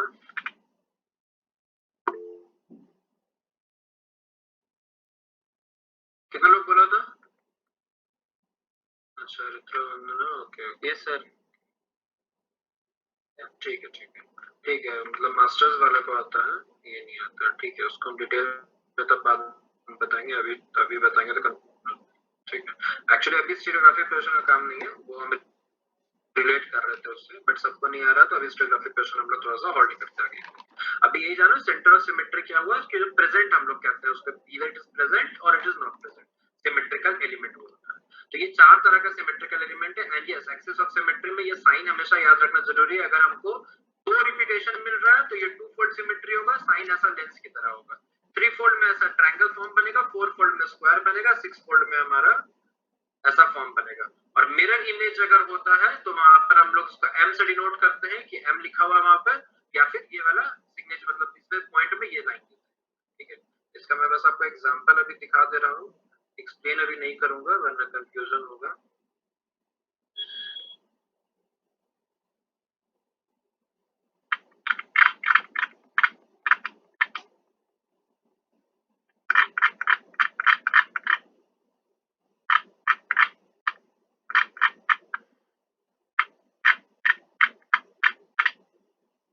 इस तरह का कुछ इमेजेस बनता है, ठीक है। इसमें देखो ये 2 लेंस भी है, यहाँ पर 4 फोल्ड सिमेट्री है, यहाँ इस एक्सिस के अलोंग 2 फोल्ड एक्सिस सिमेट्री है, इस एक्सिस के अलोंग 4 फोल्ड सिमेट्री है, ये तुम्हारा इन्वर्जन है, और 3 फोल्ड एक्सिस है। बाकी कंटिन्यूअस जो लाइन है वो प्लेन ऑफ सिमेट्री होता है, और ये तुम्हारा जो आउटर है वो भी प्लेन होता है। अगर ये डॉटेड रहेगा तो वो प्लेन ऑफ सिमेट्री नहीं है, ऐसा उसमें काउंट होता है। इसी को हम लोग एम से डिनोट करते हैं, इसलिए सिंगल लाइन है ना। यहाँ पे जो मैंने दिखाया ना, यहाँ पे जो प्लेन ऑफ सिमेट्री को हम लोग m से डिनोट करेंगे, वही ये लाइन है। ये मिरर इमेज जो होगा वो ऐसा लाइन से डिनोट होगा, उसी लाइन को इलाबोरेट करके हम एक्सप्लेन होगा। समझ में आया?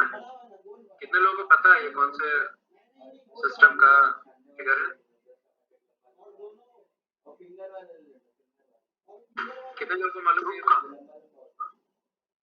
सिस्टम बताओ, सिस्टम। सर वही वेरी गुड, आइसोमेट्रिक सिस्टम। लगता है जैम वालों को नहीं पता है। जैम में कोई पढ़ा है क्रिस्टोग्राफिक सिस्टम?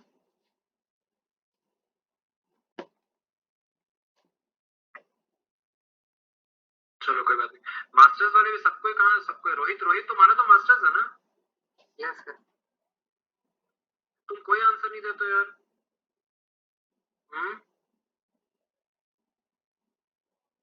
रोहित को कोई आंसर नहीं देता है, अक्षय कोई आंसर नहीं, लेम्ब्रम कोई आंसर नहीं देता है, आदित्य चलो आ जाए, प्रियांशु, रीना, रुपेश रुपेश रुपेश रुपेश है भी ऑन करके चला गया। रुपेश तुम तो डे 1 से कनेक्टेड हो, तुमने सारा डेमोन्स्ट्रेशन भी लिया है, अभी से कंटिन्यूअस है, but we are not hearing any answer from you. समझ में आ रहा है कि नहीं आ रहा है? यस सर समझ आ रहा है, अभी रिवीजन नहीं हुआ है ना इसमें। इसमें क्या रिवीजन? अभी पढ़ा रहे हैं, पढ़ाने के बाद बीच में क्वेश्चंस हो रहा है, इसमें अलग रिवीजन का क्या मतलब? समझ में आ रहा है, नहीं समझ में आ रहा, इस पे तो जवाब आ ही सकता है ना। आ रहा है। Yes sir. रिवीजन नहीं तो रिवीजन करना है ना, ये एक्सप्लेनेशन मत दो कि रिवीजन नहीं हुआ इसलिए नहीं दे पा रहे। ठीक है, it's not only specific to you, it's to all other students. आप लोग के लिए मैं बोल रहा हूँ, ऐसा बात नहीं है, सारे फैकल्टीज बार बट आपको भी एक्टिव होना पड़ेगा, है ना, ये आपके लिए इम्पोर्टेंट है।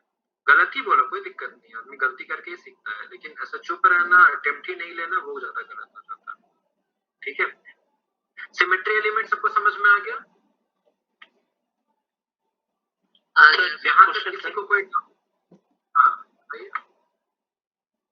सर टू फोल्ड सिमेट्री और मिरर, जब हम एक्सिस ऑफ सिमेट्री में टू फोल्ड और मिरर जो है, ये दोनों में डिफरेंस क्या आ जा रहा है सर? मिरर जो है वो आपका एक प्लेन दिखा रहा है, ठीक है। मिरर एक्सेस आपका, तो आपका ये जो बनेगा टू फोल्ड एक्सेस, जरूरी नहीं है कि आपका ये इमेज बन रहा है। जैसे अगर आप क्यूब में करोगे तो शायद आपको एम और टू फोल्ड में पैटर्न में देखोगे तो आपको डिफरेंस पता चलेगा। ये हमको, ये आगे जब क्रिस्टोग्राफिक सिस्टम पढ़ोगे ना तो आप समझ जाओगे। एक्चुअली ये मिरर बेसिकली जो एक्सेस ऑफ सिमेट्री है ना, ये 2 3 4 6 ऐसे ही फॉर्म होता है, 5 नहीं होता है। क्यों नहीं होता वो आगे करेंगे। ये मिरर में आपको इसलिए एक्सप्लेन किया गया है क्योंकि कहीं कहीं डायरेक्ट इमेज होता है, और आगे जब एक जगह पर होता है कि सिर्फ आपको प्लेन मिरर इमेज ही आपको वहां पे दिख रहा है ना, उसमें कोई आपको एक्सेस के अलोंग नहीं दिखता है, तो एशिएट करना पड़ेगा, इसीलिए ये फॉर्मूला दिया है। ठीक है, मिरर प्लेन में आगे एक्सप्लेनेशन होगा, इसका आंसर आपको मिल जाएगा। अगर अभी आपको नहीं भी समझ में आया ये जवाब अभी, तो आप इसको होल्ड पे रखना, and after we will finish this session you will ask this question again, है ना, अगर आपको तब भी समझ में नहीं आया। ठीक है, पर आप, आई कैन गारंटी यू, ठीक है। तो आगे देखते हैं हम लोग। किसी को ये नहीं हो रहा ना, ओवर तो नहीं हो रहा ना? सारे स्टूडेंट्स है ना? प्रोसीड कर सकते हैं थोड़ा और हम लोग? Yes sir. Yes sir.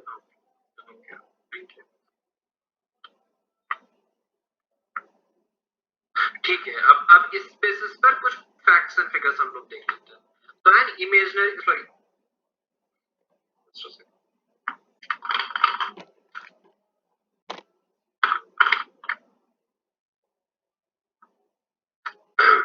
an imaginary mirror along the center relates the appearance of a right side to left side and this is called symmetry। ये आप लोग समझ गए, है ना?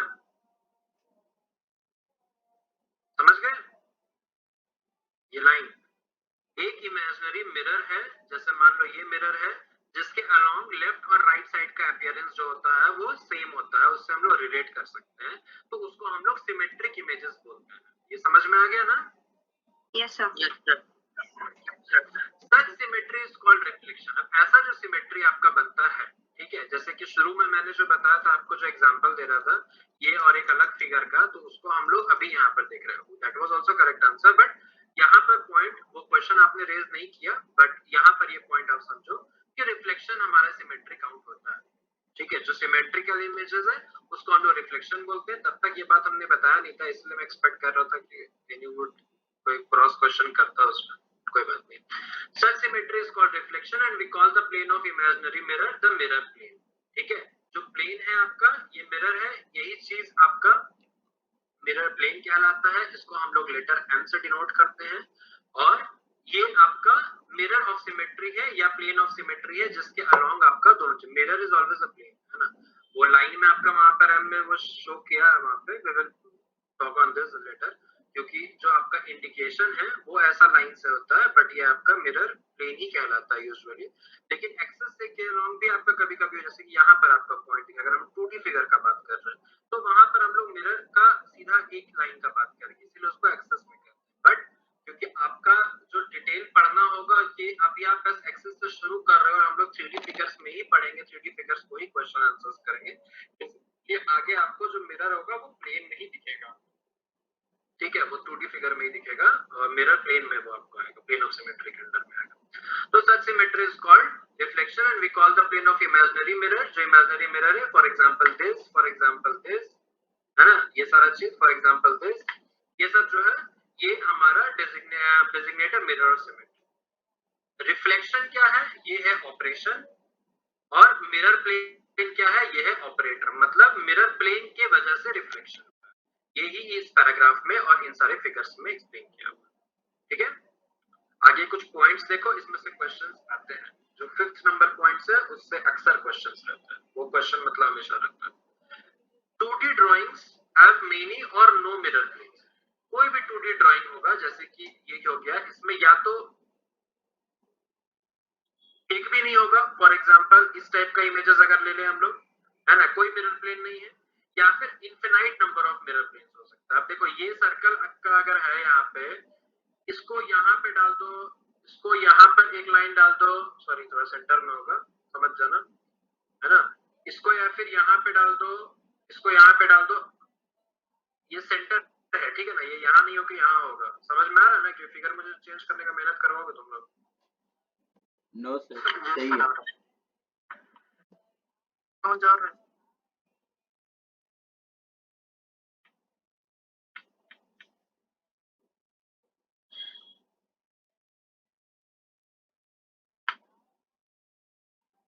ठीक है, तो ऐसे जो डिफरेंट मिरर इमेजेस आपका फॉर्म हो सकता है किसी 2D ड्राइंग में, ये, है ना। सिमिलरली आप देखो यहाँ पे ये जो फिगर है, इसमें आपका 2 बन रहा है, क्यों? क्योंकि यहाँ पे लेंथ और ब्रेथ के में डिफरेंसेस है ना। यही चीज अगर हमको स्क्वायर शेप में देखने को मिलेगा, तो आप देखो कितना यहाँ पर मिरर बन सकता है। 1 2 3 एंड 4 तो यहीं पे दिखाया है, बाकी ये पॉइंट यहाँ पर इससे भी सेपरेट आउट होगा। तो 2D फिगर में आपका चाहे वो स्क्वायर का एग्जांपल लो या स्फीयर का एग्जांपल लो, सर्कल का एग्जांपल लो, इसमें maximum number of mirror planes हमको मिल सकता है, या फिर कुछ फिगर्स ऐसे होंगे 2D में जिसमें एक भी मिरर हमको नहीं मिलेगा। यही एग्जांपल्स यहाँ पे है। Circle has infinite mirror planes passing through its centre, है ना, दैट्स व्हाई आई सेड ये सेंटर में यहाँ से पॉइंट होगा। ये थोड़ा सा टेढ़ा बन गया लाइन, बट आपको ये समझना है, ठीक है। And irregular blocks are no mirror plane, for example इसमें कोई मिरर प्लेन, कहीं से भी आप इसमें कुछ नहीं कर सकते। कोई भी लाइन खींचोगे ये और ये सिमिलर नहीं है, कहीं से भी आप लाइन खींचोगे ये और ये सिमिलर नहीं है ना। Rectangle has 2 mirror planes and square has 4, this is something to remember. And a cube has more mirror planes than any form 9 planes, this is the most important thing to remember, है ना। अक्सर jam में questions होते हैं, gate में भी हो सकते हैं, बट ये क्वेश्चन लगभग साल में देखने को मिला है दैट अ क्यूब हैज की जो सबसे maximum number of mirror planes in any form जो हो सकता है दैट इज 9, ठीक है। तो so cube is more symmetrical than human being, ये आपको समझना होगा। लोग कहता है कि ह्यूमन बीइंग्स में सिमेट्रिकल है, आपके पास 2 आंख 2 नाक, सॉरी 2 आंख 2 सिमिलैरिटी आपको दिखता है, लाइव एग्जांपल्स हर जगह दिखता है, पर 9 प्लेन्स अगर आप ह्यूमन बॉडी को भी आप सेपरेट करोगे तो वो नहीं आपको मिलेगा, but cube has this, and ये एक बहुत ही इंपॉर्टेंट क्वेश्चन बनता है, 9 प्लेन्स क्यूब में होता है, ठीक है, ये एकदम याद रखना है सब, ठीक है। यहाँ तक किसी को कोई डाउट? सर्किट 2D में आता है या 3D में? तुम बताओ। डायमेंशन पता नहीं चला। ठीक है, तुमसे क्वेश्चन है स्फेयर 2D आता है कि 3D होता है? स्क्वायर है, 2D होता है। Sphere sphere sphere SPHERE sphere. 3D में आता है। तो सर्कल 2D हुआ कि 3D हुआ?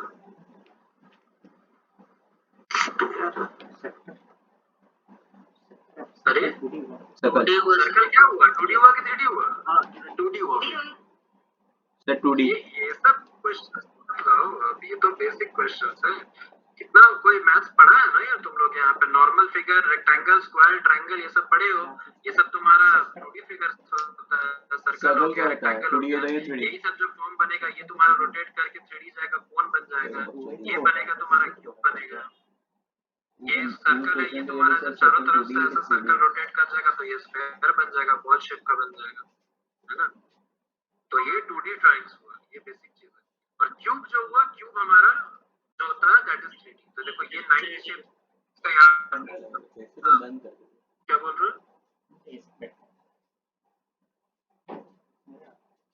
कुछ बोल रहे थे कोई? ठीक है, ये 9 प्लेन्स का एग्जांपल हमारा यहाँ पर है, ठीक है। तो अभी आज तुम लोगों का होमवर्क होगा, एक क्यूब कोई भी एक्सेस कर सकता है, कहाँ से 9 फिगर्स होगा ये आपस में खुद से एक इमेजिन करना, ठीक है, कि कौन कौन सा फिगर से जो हमको ऐसे काट रहा है, आगे ऑप्शंस मिल जाएगा, बुक में भी तुमको दिख जाएगा, बट ये पॉइंट्स रखना। यहाँ तक किसी को कोई डाउट? सिमेट्रिकल एलिमेंट्स क्या होता है, कैसे क्रिस्टल को हम लोग डिफाइन करते हैं, क्या डिफरेंट डिफरेंट टर्म्स है, यहाँ तक समझ में आ गया सबको? ठीक है, कुछ एक पॉइंट्स हम लोग यहाँ पे देख लेते हैं, बाकी इसके बाद लैटिस तो हम लोग ऑलरेडी समझ चुके हैं। तो crystals are built up of orderly arrangement of atoms, समझ गए हो? If atoms are represented by points, their arrangement can be shown as geometrical pattern or framework, which is called space lattice or point system. जैसे ये आपका बन रहा है, ये लैटिस बन रहा है, फिर ये ऐसा फॉर्मेशन बन जाएगा, तो ये हमारा स्पेस लैटिस है, ठीक है। स्पेस मतलब बेसिकली 3D फॉर्मेशन है ना। तो कोई भी एक ज्योमेट्रिकल पैटर्न हमको मिल जाता है, फ्रेमवर्क, जैसे कि आप सिलिकेट स्ट्रक्चर में भी आप जब पढ़ोगे तो उसमें एक फ्रेम सिलिकेट आता है, जब आप वहां पे 3D इमेज का फॉर्मेशन, चेन सिलिकेट से एक पार्ट हुआ, वो लीनियर इमेज बना, पर आपका जब 3 डायमेंशंस में आपका लैटिस मूव करेगा तो वैसे सिचुएशन में आपका वो एक फ्रेमवर्क बनाता है, तो उसी तरीके के फ्रेमवर्क को हम लोग स्पेस लैटिस बोलते हैं, ठीक है। स्पेस लैटिस क्या है वो भी एक्सप्लेन करेंगे, पॉइंट सिस्टम की वही चीज है, वो आगे हम लोग करेंगे। Since atomic structure of crystals of one mineral is fixed, so the positions of faces of crystals also, है ना। अब क्योंकि ये हमने पहला फिगर में यहाँ पर आपको एक्सप्लेन किया कि जब हमारा ये इस तरीके का अरेंजमेंट हो रहा है जिसमें कि एटॉमिक स्ट्रक्चर फिक्स है, मतलब एक मिनरल का एक एटम जैसे जैसे अरेंज हो रहा है लीनियरली, ट्रांसलेटली, जैसे जैसे वो मूव कर रहा है तीनों डायरेक्शन में, वो फिक्स है। तो जो पोजीशन ऑफ फेसेस होगा, है ना, वो भी हमारा सिमिलर होगा, मतलब कि आपका ये जो इस एंगल में यहाँ पे जो हमको इस यहाँ पे जो शेप मिल रहा है वो इसके बराबर होगा, यही चीज ऊपर नीचे होगा। फिर यहाँ पे जब जैसे देखो एक डाउन कम होकर के यहाँ पे एक लाइन नहीं दिख रहा है, यहाँ पे ये एक शेप बन रहा है, ये एक अलग फॉर्मेशंस बनाएगा, सिमिलर शेप आपको यहाँ मिलेगा। तो क्लियर कट बात है, मतलब इसमें ऐसा कुछ रॉकेट साइंस नहीं है, जनरल लाइन लिखा हुआ है कि एटॉमिक स्ट्रक्चर ऑफ क्रिस्टल्स का अगर किसी मिनरल का फिक्स है तो उसके पोजीशंस अलग अलग फेसेस के जो होंगे, क्रिस्टल फेसेस में भी आप जब देखोगे तो वो सेम होगा, ठीक है। और इसको हम लोग law of consistency of interfacial angles बोलते हैं। अब इसमें इंटरफेशियल एंगल एक नया टर्म आया है, जो क्या होता है आई विल एक्सप्लेन यू, ठीक है। तो लॉ ऑफ इंटरफेशियल एंगल्स हमारा ये पार्ट बनता है। कोई है जो बताएगा इंटरफेशियल एंगल क्या होता है? Angle between similar crystal faces. कोई बताएगा इंटरफेशियल एंगल क्या होता है? सर सिमिलर क्रिस्टल फेसेस के बीच का एंगल।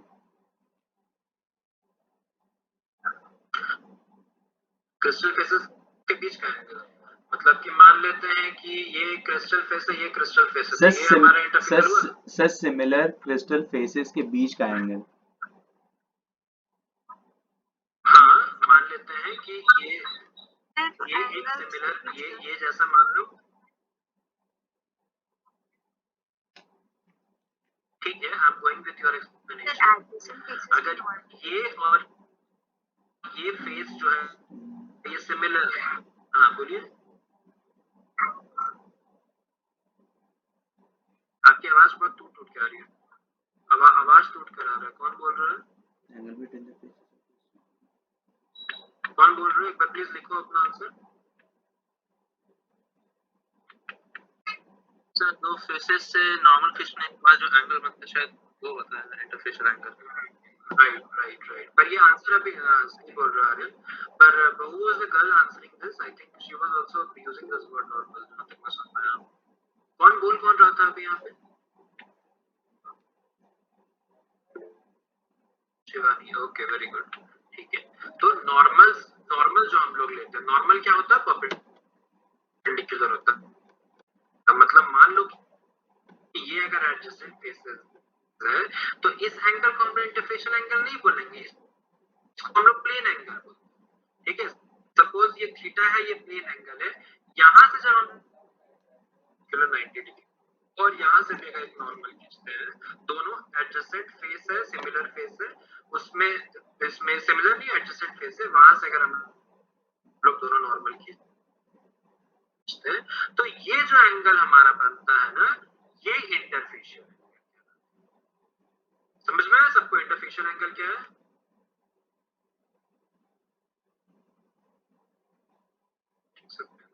तो ये हमारा ये बनेगा, समझ में आया इंटरफेशियल एंगल किसको बोलते हैं? फिर से बताऊं? ये तरीका दोबारा बता दीजिए।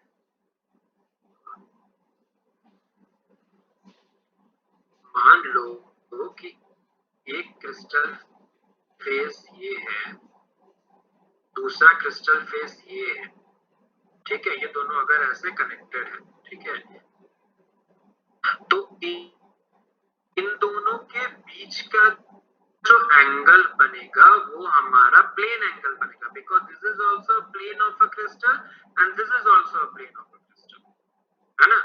तो ये दोनों के बीच का जो हमारा एंगल बनेगा ये हमारा plane of the crystal, plane angle बनेगा, ठीक है। अब इनसे हम जब नॉर्मल मतलब इसका परपेंडिकुलर लेंगे और इसका परपेंडिकुलर लेंगे, और ये जो इंटरसेक्टिंग एंगल बनाएगा ये हमारा होता है इंटरफेशियल एंगल। जैसे अगर हम इसको थीटा नाम दे और इसको थीटा डैश नाम दे, तो जो थीटा डैश है वो हमारा इंटरफेशियल एंगल होगा, थीटा जो होगा वो हमारा प्लेन। अभी समझ में आया? ये सर आ गया सर। सर आ गया सर। वो ऐसा तो नहीं कि ओवर हो रहा है इसलिए नहीं समझ रहे हो? नहीं सर आ गया। देखो कुछ टर्म्स और जान रहे हैं, मुझे थोड़ा सा पहले बता देना चाहिए था, इसलिए शायद कंफ्यूजन हो रहा है। क्रिस्टल जो होता है ना, क्रिस्टल जैसे आगे हम लोग देख रहे हैं, आगे भी हम लोग डिटेल में पढ़ेंगे, इसके ना तीन फॉर्म खास करके हमको समझना पड़ता है क्रिस्टल में। पहला क्रिस्टल का कंपोनेंट होता है उसका फेस,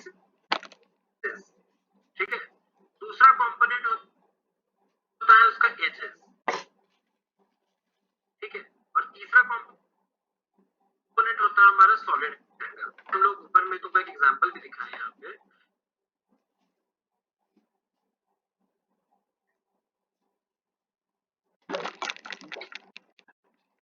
इस फिगर में, जैसे कि ये अब दो फेस जहां पर एक ऐसा फॉर्मेशन जो बन रहा है ना, एरो जहां तक जा रहा है ये देखो, तो ये जो हमें मिलता है उसको हम लोग एज बोलते हैं, ठीक है। अब जैसे ये और ये फेस मिल रही है तो ये हमारा प्लेन एंगल है, ठीक है। और उसके बाद तीसरा मैंने बताया सॉलिड एंगल। सॉलिड एंगल क्या होता है? जैसे ये वाला पॉइंट है ना, ये भी तो एक पॉइंट बन रहा है ना, ये भी एक मेजरमेंट है। ये किसी में बहुत देखो आप सिकुड़ा हुआ है, किसी में बहुत फैला हुआ रहेगा, ऑब्ट्यूज की तरह रहेगा। तो सॉलिड एंगल क्या होता है? जहां पर तीन से ज्यादा एजेस मीट करते हैं। ये एक एज हुआ, पहला बात समझ में आया? ये क्या है? ये फेस है, ठीक है। दो फेस जहां पर मिला वो होता है एज, ठीक है। और एज जो हमारा फिर बना, फिर अलग अलग इमेज या तीन से ज्यादा एजेस हमारा जिस पॉइंट पे जुड़ता है वो हमारा सॉलिड एंगल। तो इंटरफेशियल एंगल जो है वो सॉलिड एंगल का कंपोनेंट आप समझ सकते हैं। ठीक है, सॉलिड एंगल समझा जाता है क्योंकि आपका यहाँ पे भी ये जो एंगल, ये फेस और ये फेस के बीच का जो इंटरनल एंगल आप लोगे वो आपका प्लेन एंगल कहलाता है ना, और इसके और इसके अंदर में जो नॉर्मल आ जाएगा तो वो हमारा नॉर्मल आपका इंटरफेशियल है। ठीक है, ये तीन कंपोनेंट है जो कि जान लो, faces, edges, solid angle, plane angle, interfacial angle. समझ में आया?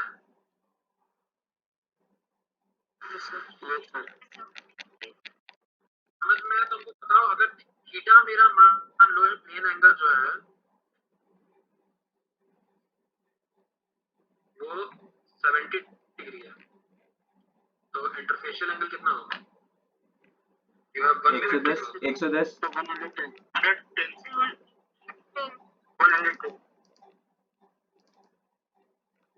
कौन कौन 70 बोला है और कौन कौन 110 बोला है? पहले बताओ 110 कौन कौन बोला? 710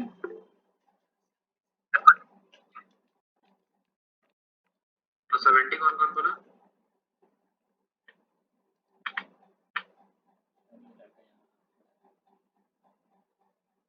सेवेंटी कौन बोले? एक बार फिर से हाथ उठाना। कोई तो बोला था 70, मुझे सुनाई दिया था। हाँ, क्यों लगता है अनिल 70 होना चाहिए?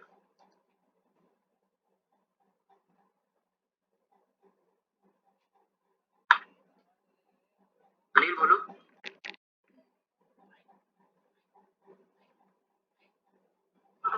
आवाज नहीं आ रही। हाँ, बोलो बोलो बोलो। राइट एंगल से मतलब लेते हैं तो कभी तो 70 आना चाहिए। राइट एंगल से लेते हैं, कौन सा राइट एंगल यहाँ पे?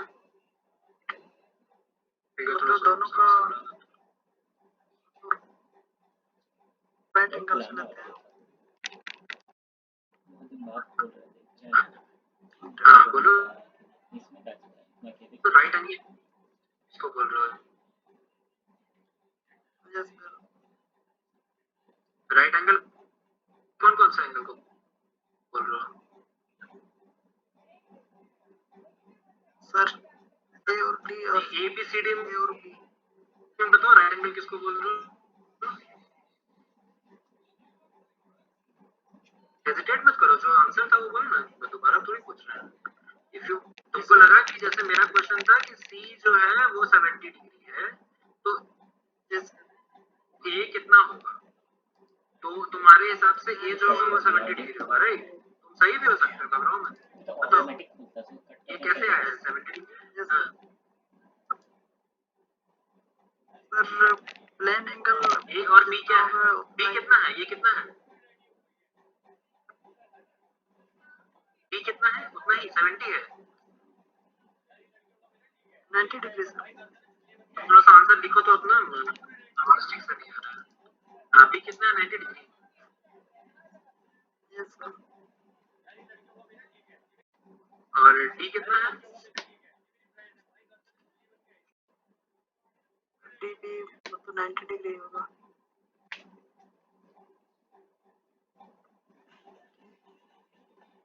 डी 90 डिग्री है, बी 90 डिग्री है और सी हम तुमको बोले हैं 70 डिग्री है क्योंकि ये थीटा है। तो ए कितना होगा? चारों का सम कितना होगा? 180 सर। यस सर, नहीं कितना होगा चारों का सम? 360 बाबू। 180 नहीं होगा, 360 होगा। ठीक है, चार क्वाड्रिलेटरल में जब 360 होगा। हाँ, तो यहाँ पे ये 90 वेरी गुड। हाँ ठीक है, तो 90 यहाँ पे प्लस होगा, प्लस 70 होगा, 360 से माइनस करोगे दैट विल बी 110। समझ में? 110 होगा। ठीक है, क्लियर है अनिल? हाँ ठीक है सर। चलो अच्छा है, कोई बात नहीं। ये नहीं सोचना है कि गलत आंसर दिए। It's good that you have attempted, है ना? ऐसे ही कंफ्यूजन सॉल्व होगा। मुझे भी तो पता चलेगा ना कि किसको किसको क्या कंफ्यूजन हो रहा है। तो फेसेस क्या होता है, एजेस क्या होता है, सॉलिड एंगल क्या होता है, प्लेन एंगल और इंटरफेशियल एंगल क्या होता है? यहाँ तक सबको समझ में आ गया?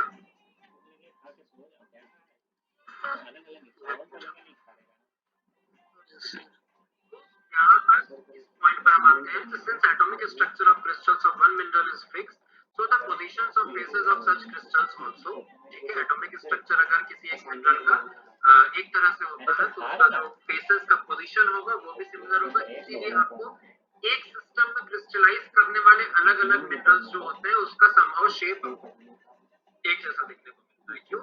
क्योंकि उनका क्रिस्टलाइजेशन ही एक फॉर्मेशन में हुआ है, तो जो फेस का पोजीशन है वो भी सिमिलर होगा, ठीक है।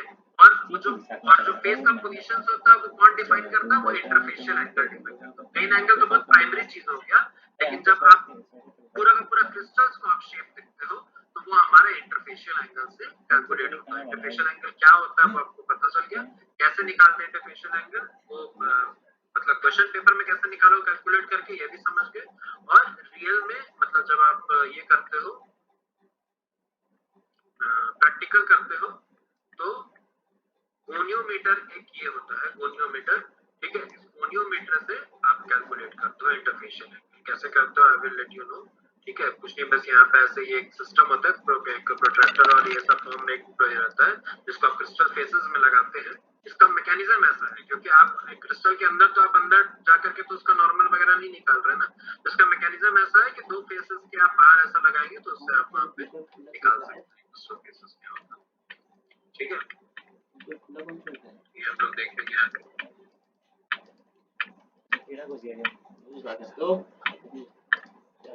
ठीक है। The corresponding interfacial angles are constant for all crystals of a given mineral, है ना। क्रिस्टल फेसेस का ये एक तरह का फीचर हुआ ना, तो फीचर जो होगा वो सारे फेसेस के लिए सेम रहेगा। तो इंटरफेशियल एंगल्स जो हुआ वो कांस्टेंट होता है किसी भी क्रिस्टल्स का, सॉरी, और सारे क्रिस्टल्स का किसी एक मिनरल। मतलब अगर मान लो कि फॉर एग्जांपल अगर हम जिरकॉन लेते हैं या गार्नेट लेते हैं, तो गार्नेट के जितना भी वेरिएशंस आप उठा लो, अलग अलग जगह अलग अलग फील्ड से आप उठा करके ले आओ गार्नेट, सबका आपको इंटरफेशियल एंगल सिमिलर मिलेगा। और यही उसको डिराइव करता है। जैसे कि हम लोग बोलते हैं ना फिजिकल प्रॉपर्टीज आप पढ़े होंगे, ऑप्टिकल प्रॉपर्टीज आप पढ़ोगे, उसी तरीके से ये भी एक तरह का प्रॉपर्टी है इसका कि उसका जो इंटरफेशियल एंगल होगा वो सिमिलर है। आप पकड़ सकते हो कि क्या है उसका इंटरफेशियल, ठीक है। तो आपका corresponding interfacial angles are constant for all crystals of a given mineral, provided that crystals have identical chemical compositions and the measurements are made at the same temperature। ये भी बहुत इंपॉर्टेंट है। क्यों? क्योंकि अगर हमारा टेम्परेचर वेरिएशंस होगा तो क्रिस्टल के फॉर्मेशन में भी डिफरेंसेस आ जाता है। मूवमेंट जब होता है तो उसमें जैसे मेटामॉर्फिज्म होता है, तो वैसे ही क्रिस्टल्स के भी शेप एंड साइजेस प्रॉपर्टीज में डिफरेंसेस आता है। तो अगर आपका सेम टेम्परेचर में लिया गया है मेजरमेंट, तो वो चाहे अलग अलग लोकेशन से क्यों ना हो, वो आपको सिमिलर रिजल्ट देता है ना। corresponding interfacial angles are constant for all crystals of a given mineral, provided that the crystals have identical chemical composition and the measurements are made at similar same temperature। और ये जो चीज है ये Nicholas steno के through दिया गया था, ये नाम भी आपको याद रखना है, निकोलस स्टेनो। नेक्स्ट आपका है यूनिट सेल, जो आप ऑलरेडी समझ चुके हो क्या होता है। It is a crystal structure in the smallest volume that contains all different ions of different structures and all the interrelationships among these ions। It is a building block of crystals। इतना देर से हम लोग जो समझ रहे हैं वही चीज है, यहाँ पे कुछ डिफरेंट नहीं है। सिमेट्री ऑपरेशन भी आप समझ गए, जैसे कि वहां पे मिरर वाला के ऑपरेशन आप देखे थे, वैसे ही geometrical movement of a crystal, चाहे वो लैटिस के फॉर्मेशन से हो, लीनियर या फिर 2 dimensional 3 dimensional, whereby its shape, position and orientations are assumed by another identical shape and oriented motive। अब मोटिव क्या है? Pattern is repeated by symmetry, ठीक है। जो एक पैटर्न हमारा, मतलब ये सब लैटिस का ही डिफरेंट डिफरेंट वेरिएशंस है। Motive is what? आपका सिमेट्रिकल फॉर्मेशंस जो आपका रिपीट होते जाता है ना। एक सिमेट्री में आपको ये आइकन मिल गया इस तरह का, अब ये चीज जो रिपीट होते जा रहा है ना, या फिर इसमें आप ज्यादा अच्छा समझोगे, एक बना ये रिपीट होते जा रहा है, इसी को हम लोग मोटिव बोलते हैं, ठीक है। तो ये हुआ मोटिव। उसके बाद सिमेट्री एलिमेंट आप समझ गए, प्लेन है, एक्सिस है, प्लेन ऑफ सिमेट्री है, पॉइंट सेंटर ऑफ सिमेट्री है, जिसके around identical motifs are symmetrically disposed, मतलब कि वही है सिमिलर पैटर्न जो होता है, सिमेट्रिक पैटर्न जो होता है वो आपका डिफरेंशिएटेड होता है। And there are only 32 possible arrangement of symmetry elements in 3D space that leaves lattice variant. अब जो हम लोग यहाँ पर पढ़े कि ये अलग अलग लैटिस का फॉर्मेशंस होता है, चाहे वो रोटेशन, रिफ्लेक्शन, ट्रांसलेशन सब मिला करके हो, या जो भी फॉर्मेशन से हमारा बने, ये सब बना करके अलग अलग फॉर्म बनाता है। और टोटल कितना तरह का फॉर्म बनाता है? 32 32 पॉसिबल अरेंजमेंट्स। ठीक है, ये वाला पॉइंट पेज मैंने थोड़ा जल्दी जल्दी बताया क्योंकि पहले भी हम लोग इसको पढ़ चुके हैं। तुम लोग बताओ इसमें से कोई ऐसा पॉइंट है जो कि तुमको दोबारा समझने की जरूरत है? कोई ऐसा पॉइंट? No sir.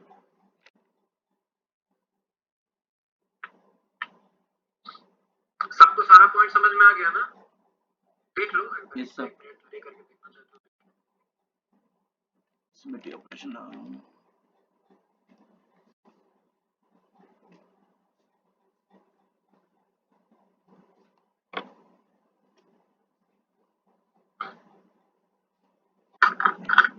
बताना समझ में आ जाएगा तो फिर आगे बढ़ेंगे।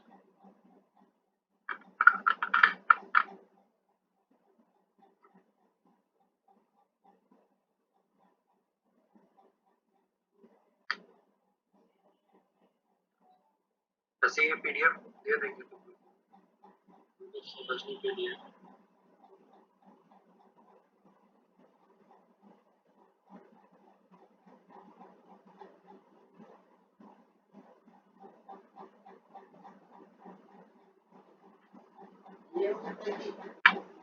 गरम करके इसको लगाया।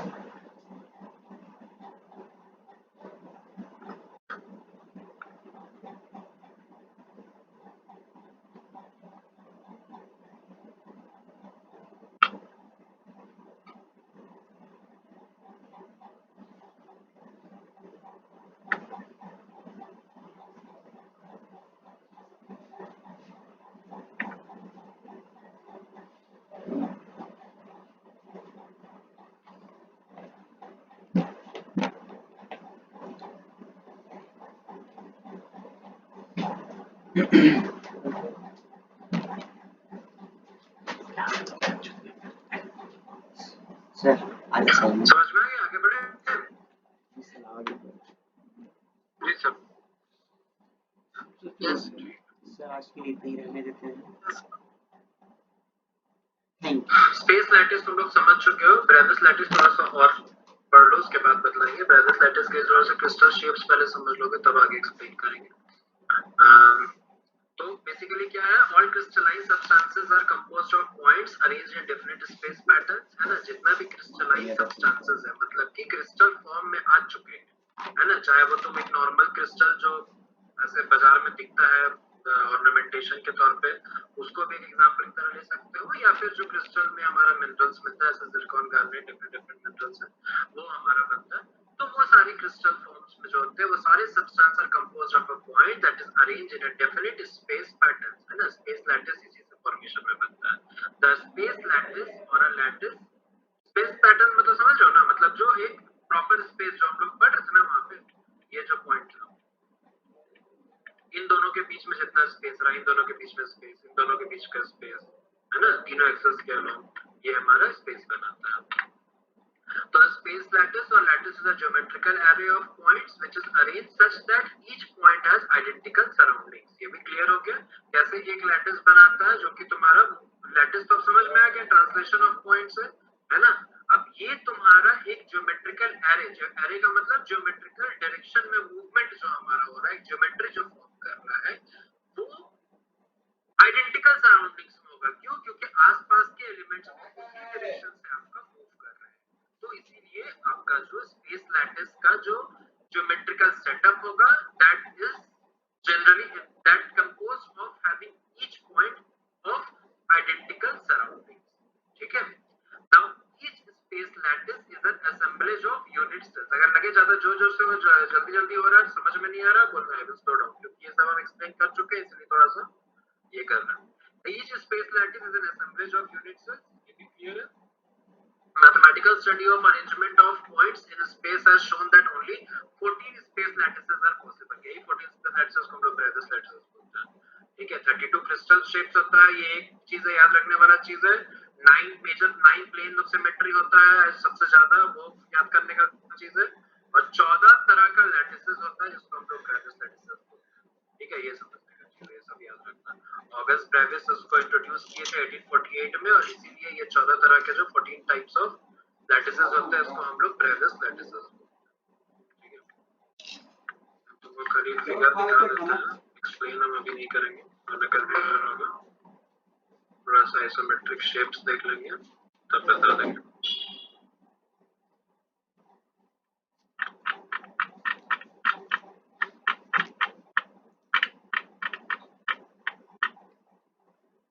ये होता है डिफरेंट फॉर्म ऑफ लेटिसेस, ठीक है। ये आगे पढ़ेंगे हम लोग। डिफरेंट सिस्टम होता है, triclinic, monoclinic, orthorhombic, tetragonal, trigonal, cube, hexagonal. ये अलग अलग क्रिस्टल सिस्टम्स है ना। और ये 6 क्रिस्टल सिस्टम्स के अंडर में ऐसे फॉर्म होते हैं। ये 14 टाइप्स आप कैलकुलेट करो, टोटल मिलाकर के 14 डिफरेंट वेरिएशंस होते हैं, ठीक है। किसी को ये सिंपल जो है प्रिमिटिव होता है, एक वॉल्यूम का सेंटर, फेस सेंटर क्या होता है ये एक्सप्लेन होगा आगे।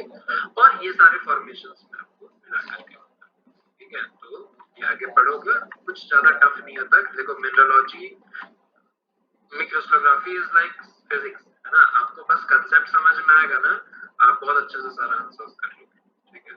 कोई भी टफ नहीं होता, वो बहुत एक शुरू में नहीं समझो तो बहुत बड़ा टॉपिक है, समझ गया तो बहुत इजी है, ठीक है। तो इसीलिए सारा क्रिस्टल शेप्स पढ़ना वरना सब अच्छे से समझ जाओगे, कोई दिक्कत नहीं होगा।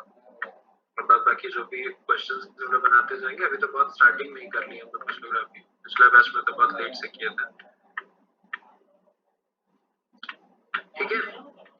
तो ये हुआ हमारा ब्रेविस लेटिसेस। क्या होता है समझ में आ गया, ब्रीफ मिल गया सबको क्या होता है space lattice, Bravais lattices? Yes sir. अब मुझे बताओ यहाँ तक में ऐसा कुछ भी है जो कि नहीं समझ में आया है? अच्छा रुक जाओ, थोड़ा देर और बताना। ये वाला एक लाइन और देख लो, स्पेस लैटिसेस क्या है। वही चीज है, it is an imaginary 3-dimensional framework of regularly arranged points, these are basically obtained by translation of points। ये पता चला तुमको। Now this can be equated with the atomic structure of any crystal। Atomic structure are the actual arrangement of regularly formed atoms in a crystal, while space lattices are imaginary framework, है ना। Imaginary होता है। Atomic structure जो होता है वो तुम्हारा मतलब वो, क्योंकि वो एक एटम बना रहा है तो वो रियल में अरेंजमेंट है। चार मॉलिक्यूल्स अगर ये और ये अगर कनेक्टेड नहीं रहेगा तो एक एटम काउंट हो गई। और ये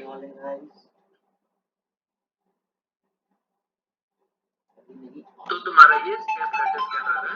और इसको इमेजिनरी फ्रेमवर्क इसलिए बोलते हैं क्योंकि आपको बाहर से तो स्ट्रक्चर या क्रिस्टल ऐसे ही दिखता है ना। हेलो, मान लेते हैं हेलो, जैसे ये क्रिस्टल आपको हाँ पैटर्न का दिख रहा है, तो आपको ऐसे ही दिख रहा है ना।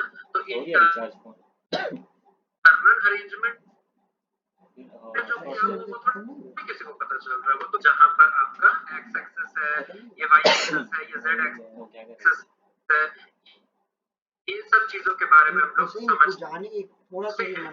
And these are the identical thing, ऐसा हम लोग फ्रेमवर्क पर अनुमान लगा है ना। इट्स लाइक अभी दुर्गा पूजा का टाइम चल रहा है, इतना पंडाल बनता है। अभी क्या अभी देखो अंदर सारा एक्सिस बन रहा है कि नहीं बन रहा है। सब जगह बांस लगा है, सब चीज ये हो रहा है। इसके ऊपर जो पंडाल बनेगा तो ये जो पंडाल का एक शेप लेगा, आपको वही शेप दिखेगा, वही रेगुलर मतलब जो बेयर आइज को दिखेगा, जो नॉर्मल ऑडियंस के लिए होगा वो पंडाल है। तो pandal is equal to crystal, है ना। और उसके अंदर का जो बांस सेटअप लग रहा है तो आपका हो गया, आपका समझ लो लेट्स हम ये कुछ बेटर होना है। देखो ये वाला फिगर जो बहुत ही रफली और बहुत खराब तरीके से बनाया है, this will be somehow similar to this image. मामा का साला कौन सा? दिस इमेज एक सॉफ्टवेयर। हाँ उस टाइम भी जो हम लोग गए लग रहा है कुछ सिमिलैरिटी इसमें? अगर अच्छा वो बदला वाला ना लग रहा है कि नहीं लग रहा? कनेक्टेड हो कि नहीं हो सब? मौसी के बेटी को सिमिलैरिटी लगा कि नहीं लगा? निकू के मौसा का बेटा को यस सर बोल देते हैं। मीटिंग ही छोड़ दी। Thank you sir. अरे वो छोड़ा है यार, कौन? किचन में बिना बोले कुछ छोड़ दिया। आ कौन रहा छोड़ होगा, दिया? वापस आ रहा हूँ। नहीं, बोल दिया कि छुट्टी है।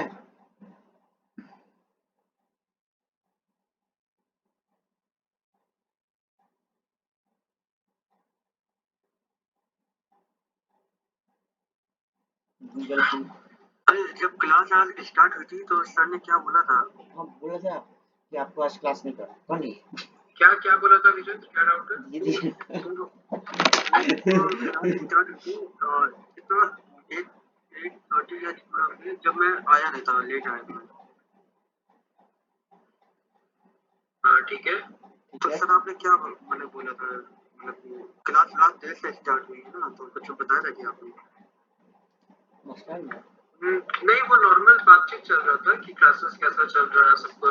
तुम्हारा और वंदना का जो क्वेश्चंस था वो उसी डिस्कशन का ही क्रम था, वहां तक जो पहुंचे थे।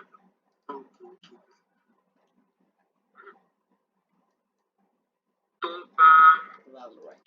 स्टूडेंट्स देख रहा हूँ कम हो रहे हैं। Shall we stop the session यार, समझ मतलब बाकी लोग बताओ। Yes sir. ये वाला यस सर तो इतना जोर से पहले कभी नहीं आया। सर संडे को क्या मंडे नहीं, संडे को होगी, संडे को आपका अरेंजमेंट कराया जा रहा है, दिन में संडे को करवाएंगे हम लोग क्लासेस, है ना? तो है सैटरडे संडे का है, मैं कंफर्म आपको सैटरडे को कर दूंगा बिकॉज एक्चुअली जो फैकल्टी अपॉइंट हुए हैं सैटरडे संडे को वो थोड़ा सा ऑफ लोकेशन पे उनका थोड़ा नेटवर्क इशू है। ये लास्ट सैटरडे संडे ही होने वाला था बट हुआ नहीं, बट ठीक है मैं कोशिश करूंगा। अगर नहीं हो पाता है तो I will continue with the crystallography. I'll try to continue. I can't commit because I have several other engagements as well. But मैं कोशिश करूंगा कि अगर सर क्लास इस नहीं हो संडे पाता मत है लो, तो हम लोग संडे को लेंगे क्लासेस। इस संडे सर मत लो, दोस्त आ रहे हैं मेरे दारू ठीक है, पीने। देखो यहाँ तक तुम सर लोग दारू समझ पार्टी गए करना हो। है सर। अब इसके सर, बाद माइक ऑन हम प्लीज लोग सर। अभी यहाँ पे जो एक करेंगे दारू पार्टी से करना है। एटम्स का अरेंजमेंट और लैटिसेस का अरेंजमेंट यहाँ तक तुम लोग को पता चल गया है, ठीक है? And I do one thing कि यहाँ तक जो हुआ है ना इसका मैं आपको ये यहाँ तक जो पढ़े इसका मैं आपको भेज भी दूंगा, ठीक है? तो आप एक बार उसको रिवाइज कर लेना और फिर आगे हम लोग अब ये जो फॉर्म बनाना, सॉरी ये जो शेप बनाना, इसका जो एक्चुअली फॉर्म बनेगा वो फॉर्म हम लोग पढ़ेंगे आगे चल, ठीक है? नेक्स्ट जो हमारा क्लासेस होगा वहाँ पे कैसे क्रिस्टल्स ग्रो करता है, कैसे डिफरेंट फॉर्म्स बनते हैं, फॉर्म्स की क्या क्या टाइप्स होते हैं और अलग अलग फॉर्म के बाद फिर अलग अलग क्रिस्टल फॉर्मेशंस होता है, ये धीरे धीरे टीडीएम प्लेयर है। तो यहाँ तक किसी को भी ऐसा कुछ है जो नहीं समझ में आया? टीडीएम प्लेयर है ना? नो सर, सब ठीक है सर, सारा चीज समझ में आ गया। वरना लौंडिये लोग समझेंगे, पूछ लो पहले। Thank you sir. यहाँ तक कुछ है जो नहीं समझ में आया हो? पगला thank you sir. No sir, सब क्लियर है। This question is for everyone but has been asked to Vandana. Lock कर चुके हैं, ठीक है? ओवर किसी का नहीं ना हुआ? अनिल डब्लू नहीं, लॉक कर दिए हम तो। जैम वाले बच्चे बताओ। नहीं आता है बीच बहुत खराब है। ठीक है, देखो क्रिस्टोग्राफी ना बहुत अच्छे से एकदम वही मैं बोल रहा हूँ, दोबारा मैं रिपीट कर रहा हूँ उसको। अगर समझ गए तो बहुत इजी और बहुत स्कोरिंग होगा और अगर नहीं समझे तो बहुत टफ होगा, है ना? इसीलिए किसी को भी थोड़ा भी डाउट हो, कंफ्यूजन हो तो एकदम बेझिझक पूछो, क्वेश्चंस करो। और जो ग्रुप्स आप लोग का बना है ना वो ग्रुप में भी आप क्वेश्चंस रेज कर सकते हो, आपस में ग्रुप डिस्कशन कर सकते हो। फिर जो चीज वहां सॉल्व नहीं होगी वो हम लोग फिर टास्क में आगे सॉल्व करेंगे, ठीक है? तो shall we end this here? Yes sir. Yes sir. Okay. Bye bye.